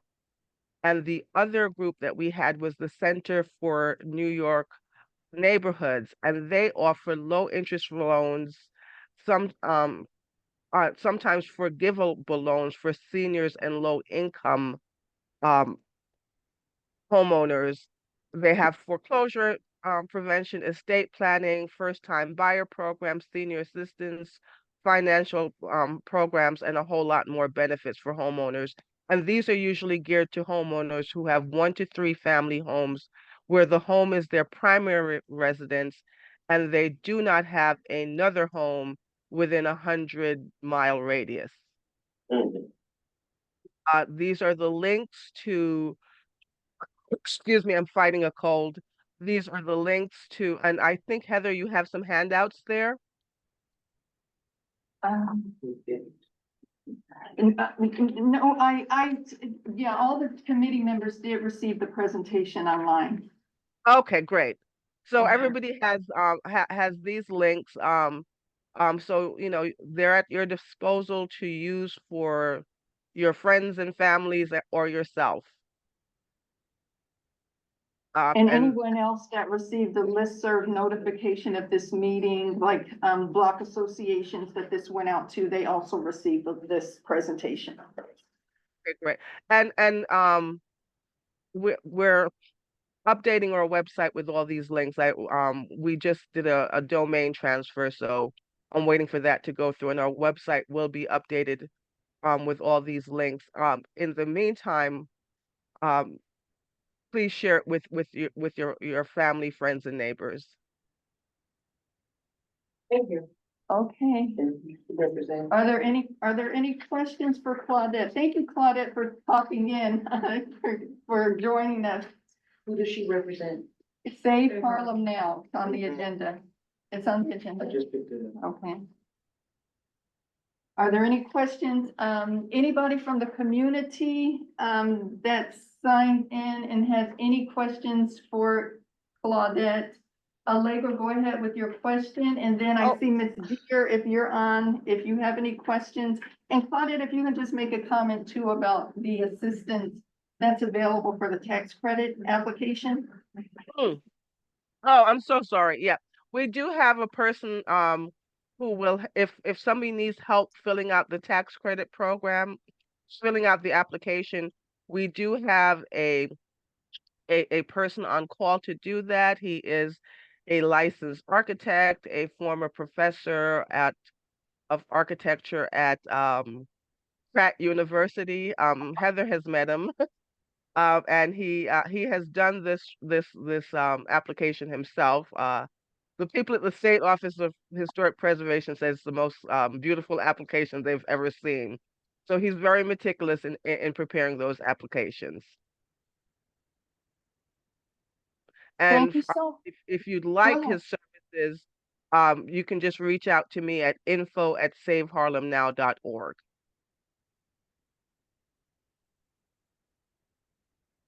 Are there any other questions for Claudette?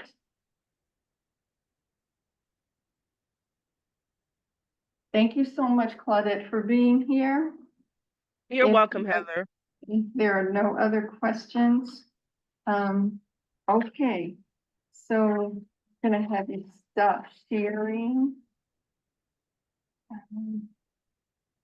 You can go, okay, thank you. All right, go ahead, and Annette, can you announce the next agenda? The next thing we're doing old business, updates and action items. Review of the current LPT permits and violations.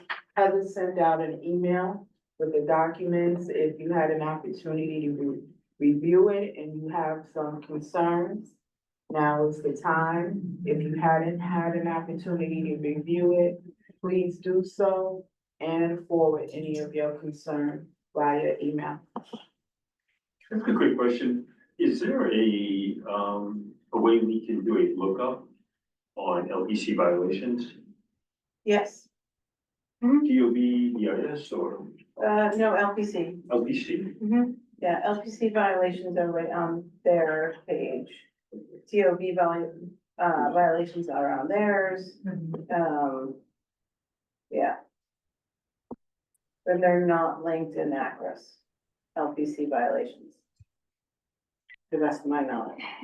And just, I'm just gonna place it up on the screen just briefly for anyone who's online who did not get the list of violations. Are there any questions from the audience, from our online participants regarding any of these? Go ahead, Karen, with your question. It's not regarding one of these, but because I usually don't, I apologize, stay on the meeting this long.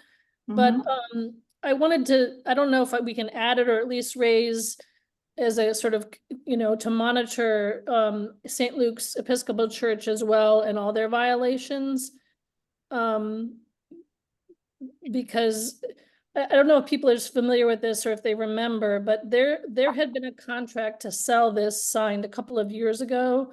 And I was monitoring this for many years now for the Block Association here. And I would get periodic updates because basically the sale was stalled because of, I'm sure the buyer lost their financing and when rates went up, et cetera. And I would keep getting an update that said every 60 days or so they expected to close.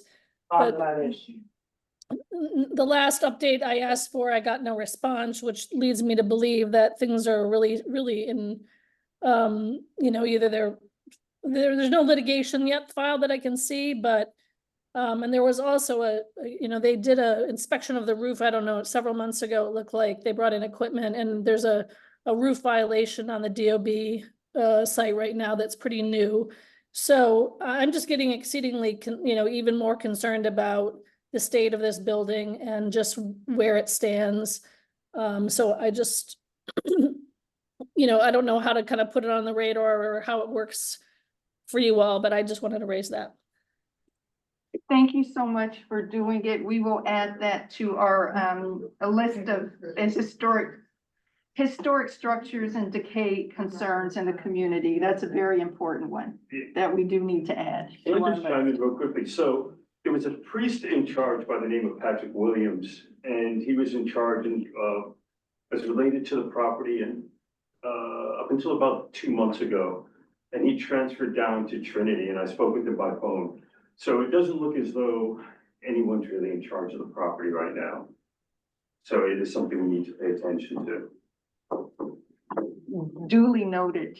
Thank Thank you. We have a hand raised from UN. Go ahead, UN. Hi.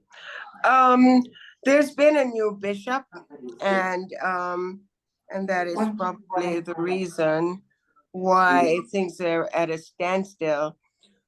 We've been in touch with him through Carolyn Brown, who Yes. is on the, yeah. So we're now waiting to have a meeting with him and hopefully it will be in a few weeks. I'll circle back to you, Heather, when that's Okay. done. But he shares the community concerns about the building. As of now, there is no pending sale. I think the school buyers who had an interest in converting that building into a school is no longer at the table. And they're trying to figure out what's the next step is. But we've expressed a concern to the new bishop about the deterioration of the building and also the lack of maintenance on the grounds, which, you know, that's not a major expense. As a good neighbor, they should at least, you know, keep the surrounding area free of garbage and weeded. But we're hopeful that there'll be a meeting soon. And we'll circle back to you. Thank you so much. And Karen. Yeah, if you'd let me know, UN, I would like to Yeah. just keep updated, because the other thing that they did was I think that they lost their tax exempt status a couple of years ago because they stopped using the building and in the context of the sale. I don't know if they've gotten that restored or not, but you know, it's just in a really dire financial situation for them as well, because they have, you know, big fines and they have now property Yeah. taxes accrued, and it's just super urgent that they kind of get a plan in place. So Yeah, but yeah, we're not talking to St. Martin's, not to that vestry. We're talking to the bishop downtown. no, I understand. Yeah, okay. Yeah. No, yeah, keep me in the loop on that, please. Yeah. I fully intend to, but I did not want to raise anyone's, you know, hope until we had a date to announce. In the meantime, you know, we're following up on it and we're hopeful that it will happen in a couple of weeks. Yeah. Okay, go ahead, Claudette, with your question. Actually, Or it was comment. it was just a comment on violations. So I have a list of all existing violations in the historic district. Not just the new one that LPC has been sending out, but the ones that are prior to this new initiative by the Landmarks Preservation Commission. And I will say that most of the violations, historic violations, are for storefronts, for signage. Not a lot of homeowners with violations. And the other thing that we're doing is that we're physically walking all the districts to look at buildings that may be at risk of demolition or, you know, falling building parts, as we've had 2 demolitions in the less than a year within the historic districts. And we meet with That's in central Harlem though, right? Yes, but we're doing all the districts. We're walking like all the historic districts. We meet with LPC quarterly to discuss you know, buildings that are possibly could be classified as demolition by neglect, or where we see some critical problems that could cause the building to be demolished, or to have, you know, a part of it fall off or something.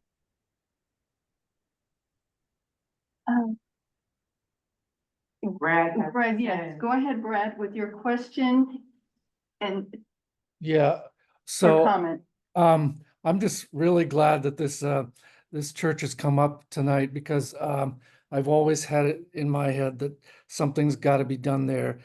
And for crying out loud, you know, George Washington's place, Monticello, has hundreds of millions of dollars put in to an interpretive center, a visitor center, and Hamilton Grange has this tiny little room in the basement. I mean, I think that church could be turned into an amazing visitor center for Hamilton. I mean, here's the founder of the Bank of New York, for crying out loud. They should have an interest. Lin-Manuel Miranda should have an interest in this. I mean, I just think we need to raise this to a really high level and see if we can get some interest in doing something here. Sorry, that's just my rant. That's an excellent idea. That's a very good idea. Thank you, Brad, for that comment. A very excellent idea. Are there any other comments? No, we gotta move on, I think. Well, that was at the beginning of the meeting when we were wasted 20 minutes trying to approve an agenda. Let's see. Okay. Ewan, did you have any comments about the West Harlem Historic District? No, I do not. You know that I've been out of commission for the first 6 months of this year. So I'm just getting back, you know, in the saddle. But Thank you so much for being here. But we will probably, most likely, at the end of last year, I was in communication with the with LPC about the first possibly the first section that they might want to consider for city designation. So actually, it's in my ball court now. I have to get them the information that we had discussed at the end of the year. So I'll probably get that to them in the next couple of months. But there is no new information on the West Harlem Historic District. As you know, it's already complete. So it's a matter of outreach again, continuous outreach, and making sure that the information gets to the individual homeowners and apartment building owners, and also begin to carve out those sections within that district that may be eligible for landmarking for city designation. Thank you so much. Okay, go ahead, Ms. Caldwell, with your presentation. Thank you very much for everybody being so patient with me. I just want to make this really quick, being that I do know how to speak. I can do it 5 minutes. I am addressing the Landmarks Preservation and Parks Committee with regard the intro that is included on everybody's paper that they have behind them. Included with my statement tonight is the beginning of the first draft of a resolution that I'm making to preserve Sugar Hill as a landmark community. This is a proposal to save and preserve the Sugar Hill community in Manhattan Community Board 9. Manhattan under landmark status, and we want that preserved under landmark status. We are overwhelmed with numerous existing residential mental health facilities located on the immediate outskirts of our neighborhood. The intent of an additional facility adversely affects the quality and the life of hard-earned middle to upper middle class neighborhood. This facility imposes safety concerns to the families in Sugar Hill, whose residents and children are already compromised. The residential neighborhood is threatened by the proposed high-rise 41 unit building. I sent that at 542, if I'm correct, or 552, I have pictures. Okay, residential facility in our neighborhood. It caters only to the greed of land developers who attempt to advantageously reap the greatest monetarily return with total disregard to the quality of the neighborhood and the people who exist there. who have been affluent and upwardly mobile existing community without a positive assistance of federal, state, and local government, and without consent, these same people, Hamilton, Grange, have decided to rename our village in consortium of the surrounding neighborhoods at the name of Hamilton Heights. In Sugar Hill, we are currently overwhelmed with this mental health issue.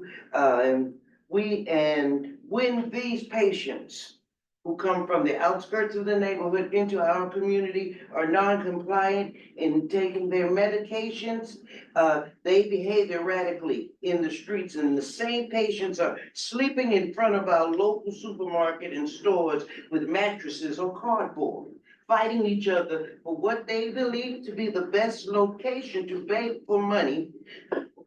These patients over-enthusiastically beg for money daily from hardworking residents coming home from work.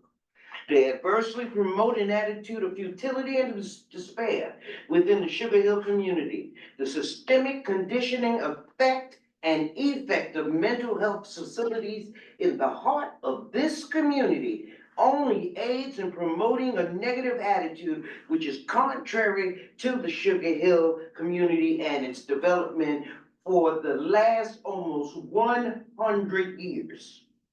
The further intent to call Sugar Hill Hamilton Heights is a blatant offense to an American people who have been historically denied civil rights or positive assistance or reinforcement from the time that they were brought over as slave labor into America. We see this as a blatant attempt to reposition a new slave culture and cheap workforce which is being made in the ready in Sugar Hill. We view this as an excessive contempt and punishment towards Black people who have made a successful determination to overcome systemic oppression in this neighborhood I'm talking about.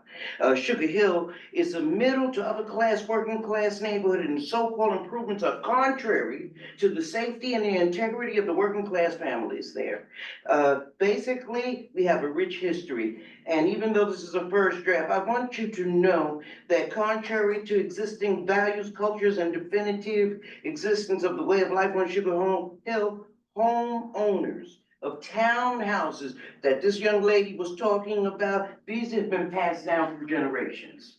It's been more than 5 minutes. Okay, well, I'm just about at the end, so since you can just wait 1 second. So basically, without giving the addresses, I want you to know that these facilities, and especially this one that they put in the heart of our community, is devaluing the property value of homeowners, these townhouses, on a beautifully, and Common Avenue has been beautiful for 100 years. So therefore, in this, what I would like to propose is simply that we consider under this committee and landmarks preservation to make Sugar Hill and to list it under status. Landmark status. This is my first draft. It might not be as well worded as it could be. I have not had enough time to do it in a way that I'm able to do it much better. But I assure you, I would like us to consider entertaining this factor. And if not here, no matter how this goes, I will not stop until I complete this. I have over a constituency of over 1,000 people, but also I have been asked repeatedly by older people and people in that community to address this very issue. And this is the place to do it. Thank you very much for your time. Okay, we have two Thank you questions. for sharing this. We have several questions. I think Miss Brady, go ahead with your question. Your hand was up first, then UN, and then we have a couple of questions in the audience. Thank you. Go ahead. Claudette, go ahead. Let me unmute myself. I was coughing, so. Oh, sorry. The cross streets, are there specific cross streets that you want designated? Wait a minute. I mean, That are- Sugar Hill is already designated, so I mean, I don't know what you're talking about, Claudette. That's why I Okay, was well, asking her about the cross streets. These people are bringing in these Just facilities. answer the specific question. I am, so let me answer. Which They're bringing streets, in, which streets don't, I am saying it, if you would stop doing that, I appreciate that. it's 8:50. That's not the one I'm talking about. Okay, today when I walked over, What streets? would you let me say it? Ms. Caldwell, please be respectful. Answer the. No, you're being disrespectful. I'm Answer the trying to answer. question. Shut up and let me answer. Ms. What Caldwell. No, stop. is at Member 469 Colwell, that is disrespectful. Avenue on West One, I was just getting ready to read that. On 469 West 150th Street, every time I got ready to say this, you interrupted me. Stop that, please. I don't appreciate that. At that location, on that corner of 150th Street and Combin Avenue, they constructed the building. It looks like it has terraces out there. And because I know, Ms. Maureen, that you're affiliated with HCCI, I've written down your information. I'm gonna contact you. Is that correct? Am I correct in saving Harlem? Okay, what we're going to do here, because it is 9 o'clock at night, Ms. Caldwell has shared her concern. We have, let's handle the questions because you all voted to allow this to happen tonight, so this is what we're going to do. Claudette, was your question answered? And then I'm coming directly to you, and then the questions here in the audience, they have a right also to be heard. There's another location right across the street from the Harlem School of the Arts is another building that they put in there, and I'm sure they did not ask. On St. Nicholas Avenue. One second. Claudette, was your question answered? Yes, I'm just gonna, I'm gonna, check the address she gave on the LPC map. It's not designated, I'm checking. It's not designated. Okay. You said 859. What was the address, Ms. Caldwell? I did not. I said that, wait. 150th and Combin. 150th and corner of 150th Street and Combin Avenue. The address is 469 Combin Avenue. 469 Convent. The new building? And I checked it. The reason I had to walk over today is because I tried to Google it. I tried to bring it up on the search engine. I tried to get a live Are you picture. asking that to be designated? And no, they asked for that building to be designated. Who's they?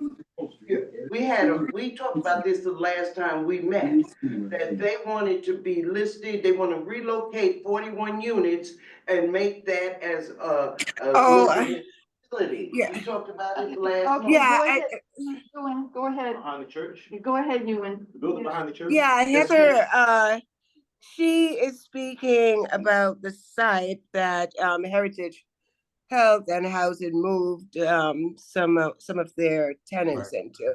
It's a new building. But what I would like to suggest is, Ms. Caldwell, if you are in agreement, let's meet offline and you could go through all your concerns and I could show you what has been designated, what has been considered, what has been denied, and also to address any new buildings or streets or areas that you and your network of 1,000 people or so are interested in having landmarked. I think That one that you're talking about is Heritage. The rest of yeah, that. but it's a new building. But I think in the interest of time, I'd be willing to meet with you at your convenience. And you can bring all that information. Yes. Sure. Okay. I appreciate you. Thank All you. right, so I will send you my contact information if Heather will do that for me because my chat isn't working. Okay. Thank you. Okay, I'll exchange both of your information together. Go ahead. It's that Joshua. Yes, hi. Go ahead. I was just, forgive me for having looked at you and seen over your shoulder that you were reading. Would you be able to circulate that text that you read? As a matter of fact, it I have to still proof it, but I will, go home tonight and complete it, and what I just was reading, I will send a copy of this unfinished resolution so that you can see what I have written on this. And then just part two was, and maybe you want to do it first, but I would just be interested in a draft of the blocks that they, like a. Tell me what your name is. Joshua, you're new in the committee? Sure. Thank you. Okay. I will send a copy to everyone in the committee on the place. And You, Mr. sir, Caldwell. sir, I don't know your name. My name is Albert. I'm not part of the community, but I've been living in this area my whole life. I know what you're talking about. First and foremost, I didn't know how qualified I was. I'm a probation officer, and we have something that we work with the youth. And so we fix up St. Nicholas Park every year, every season. It's called Youth Rap. It just started this past September, right, till I think like November for 8 weeks. Young men and women that's on probation, they get a stipend.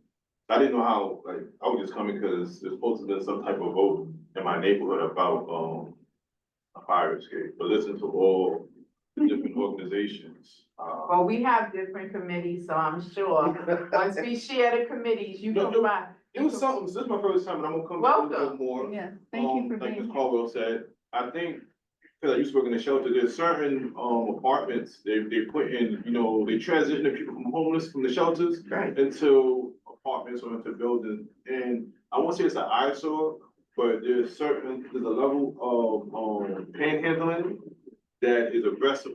Right? And we're probably talking about the food town. Yes. Where they panhandle, right? And there's another building, cause I live on 400, I wanna say it's like let's say 832 St. Nicholas Avenue, where they converted the Alba Hotel into. That blue and white front building. Yeah, into like transition housing. Oh, see, that's Right, and so where the young men and women outside late night making a lot of noise, so I understand where you're coming from, especially if you live in this community as long as we have.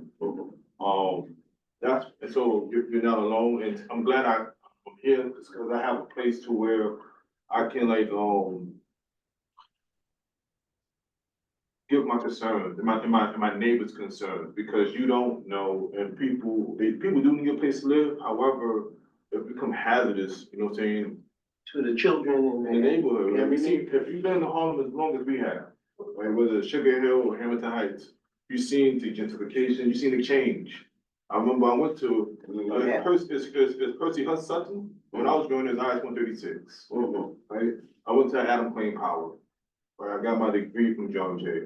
So I've been a part of the community, and we wanted the community to be, livable for future New Yorkers and future people. However, we have to like hone in. I got a quick question. Do the community board get anything for the film industry, for filming in the historical district? Like Golf on the Harlem, right? They film, or you always see you can't park at a certain Yeah, time, right? community groups, they know, that's actually in housing, land use and zoning, that's my committee. And, most, block associations know that if they're trying to film in their neighborhood, that they should call the phone number on the form and say, you know, what can you do for, you know. And they use the residents' money. My question is, does CB9 get a kickback? No, the block associations do. When they were filming when they were filming The Godfather of Harlem, our block association was compensated. Okay, I mean. And then if you are a resident and you can't find a place to park, you can also call that phone number on there and say, I'm a resident, you've displaced me. And my understanding, I've never done it, but my understanding is that they will pay to park your car. Yeah, I'm just, like, this is my first time here, and, Yeah. you know, I just want to be a part of the community that I live in, you know? Welcome. I'm not a Come challenge anymore, anytime. so I want to, you know, be a part of the solution and not the problem. Did you provide your email Yes, address? my email address, I'll write it more clearer. Yes. Over And there. just go to the Manhattan Community Board 9 website, you'll Okay, I see, got it. right, you'll see a list of the calendar of all of our committees, their meetings. Don't let this be your first stop, you know, stop around. They're also getting ready to do canvassing for those who may be interested in applying for the board that's gonna come up. So we welcome everyone, the more community participants, the better.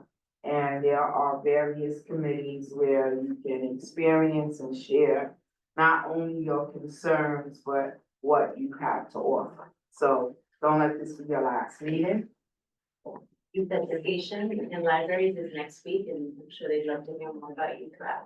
Okay. Would they, run it on the calendar? Yeah. So we still, Miss, I see this was handed to me. Did everyone, this is from Stacy Thomas. That's her So budget. this is your budgetary request item. Thank you so much for being here. You were on the call Economic Development last night? Yes. Okay, yes, so I provided you with a link to this meeting. Ms. Call, so we will add this, if your, oh yes, your contact information is on here. Thank you for providing this. And we'll ask too that you email it to one of our email addresses so that it'll be easier for us to make sure that we include this in your budgetary item request. And then we still have to come up with a date as a team. Can we do this prepare offline, or can we move to No, adjourn? oh, no, we've been trying for over a week to get a Because date. we can move to No, adjourn I'm this not- meeting and do the Zoom I date with this call. You don't have to do this online. No one is leaving. They're gonna do the date. Like 2 minutes. Yeah, it's simple enough. We can let the audience go and do it right now. People is gone too. The time, so is there a motion to I make adjourn a the motion to meeting adjourn at this 9:01 PM? Second. Oh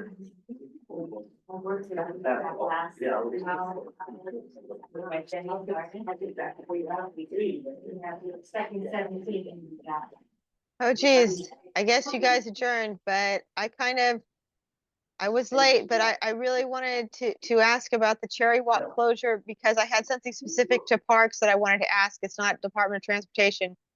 We're adjourned, but since you're still listening, I'm just gonna go ahead and make the pitch, which is that when the Parks Department closes down bike transportation networks, unlike when this happens on city streets, in city streets, when a bike lane is closed down, New York City Council has passed legislation that says that an equivalent pathway that's just as safe for the detour has to be provided.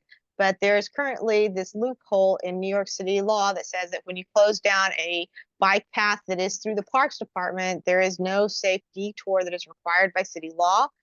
The Department of Transportation is open to the Parks Department reaching out to them directly to work with them to find a safe detour. But that request needs to be made through the Parks Department, and apparently individuals from the community requesting the Parks Department doing that is insufficient. So the community board as an ally is very, very much needed. The Cherry Walk is a very safe, level greenway path that connects Upper Manhattan with Lower Manhattan. And it is currently closed for the second time in 2 years because of the ravages of normal decay plus climate change means that we have extreme rains here in New York City, just like we've seen on the news, the horrors of North Carolina. We have that to a much lesser extent in New York City, where we have large rainfalls that also wash out our parks paths. They are also in need of TLC. And when they shut down the bike lanes, that means the bikes are pushed onto the city streets with like big trucks, and some of people on bike lanes, like myself included, are afraid of getting run over and not being able to take care of our families. So, and I don't let my kids bike on city streets anyway. So if anything that the community board could do to facilitate the Parks Department making a formal request, the Department of Transportation to provide a safe detour while they are doing much needed and necessary and vital repairs, of course, that would be wonderful.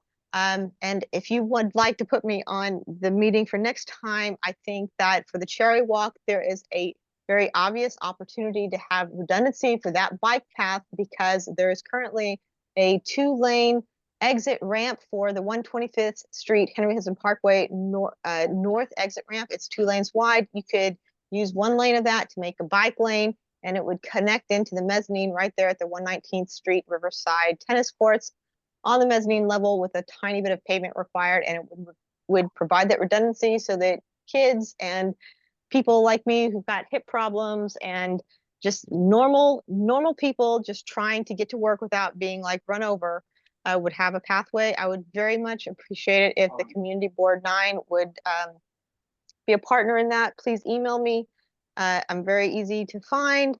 My friend Ira Gershenhorn, I think he comes to tons of these, and I'm just going to type my email into the chat just in case. My name is Allegra Legrand. I have worked on 112th and Broadway above Tom's Diner since 2001, so I'm a longtime community board worker. I used to live in the neighborhood, but I had to move uptown because I can't afford to live here anymore. Thank you so much. Thank you, Allegra. I believe this was brought up by our board chair to Wesley Hamilton. We'll make note of your information. And you can also, contact us at the board and we will take this up for you. But we are aware. It was Appreciate mentioned it was mentioned earlier, if I'm not Thank you mistaken. so much. I'm sorry. I was late getting here tonight. I'm so sorry. I missed that beginning part of the meeting. I think it would be an appropriate resolution for this committee. They also, Parks Department didn't give any notice. Because I was surprised, to see that the path was closed and they didn't say anything about it during the September meeting. When you say Yes, they did give notice, so you're saying that it wasn't Wasn't a during timely our, notice? it wasn't during our committee meeting. Did you send an email around about it? Yeah. I did see it. No, I didn't see it. When we were here in our committee meeting, they didn't, because I skated. I have to look back on the date, but I sent it around and I didn't see it. and we mentioned it at the board meeting. I don't, you weren't, yeah, everybody was happy about it. I understand about the safety surrounding it, but we were. I mean, I think it should be good for, next month to talk about safety. Excuse me, you want to give me a number? What's the number to this door here? 3295. This is 3295. So we're wrapped up. No, we're not. We still have to plan a meeting. So I think you take a week, We did that already. Why do we have to? We have to because we haven't been able to do it for the past. Can we cut off the line? You know, I don't know. I don't normally cut it off. No, 773. We can, let's see, how do I stop recording you? No, So I don't just know. announce you're going into closed session. Yeah, we already closed the meeting at 9:01. Oh, the meeting adjourned? Yeah, it adjourned, and that person started talking. that's what I'm saying. No, they have to set up a meeting. Cut off the camera. Yes. We just want to cut off the camera. Okay, yeah, let's. I got to go all Yeah, the I way to mean, vote. people do not respond, so, yeah, you can just, I don't know how you want me to stop the. Oh, you can. I'll stop it, yeah. Thank that's- you.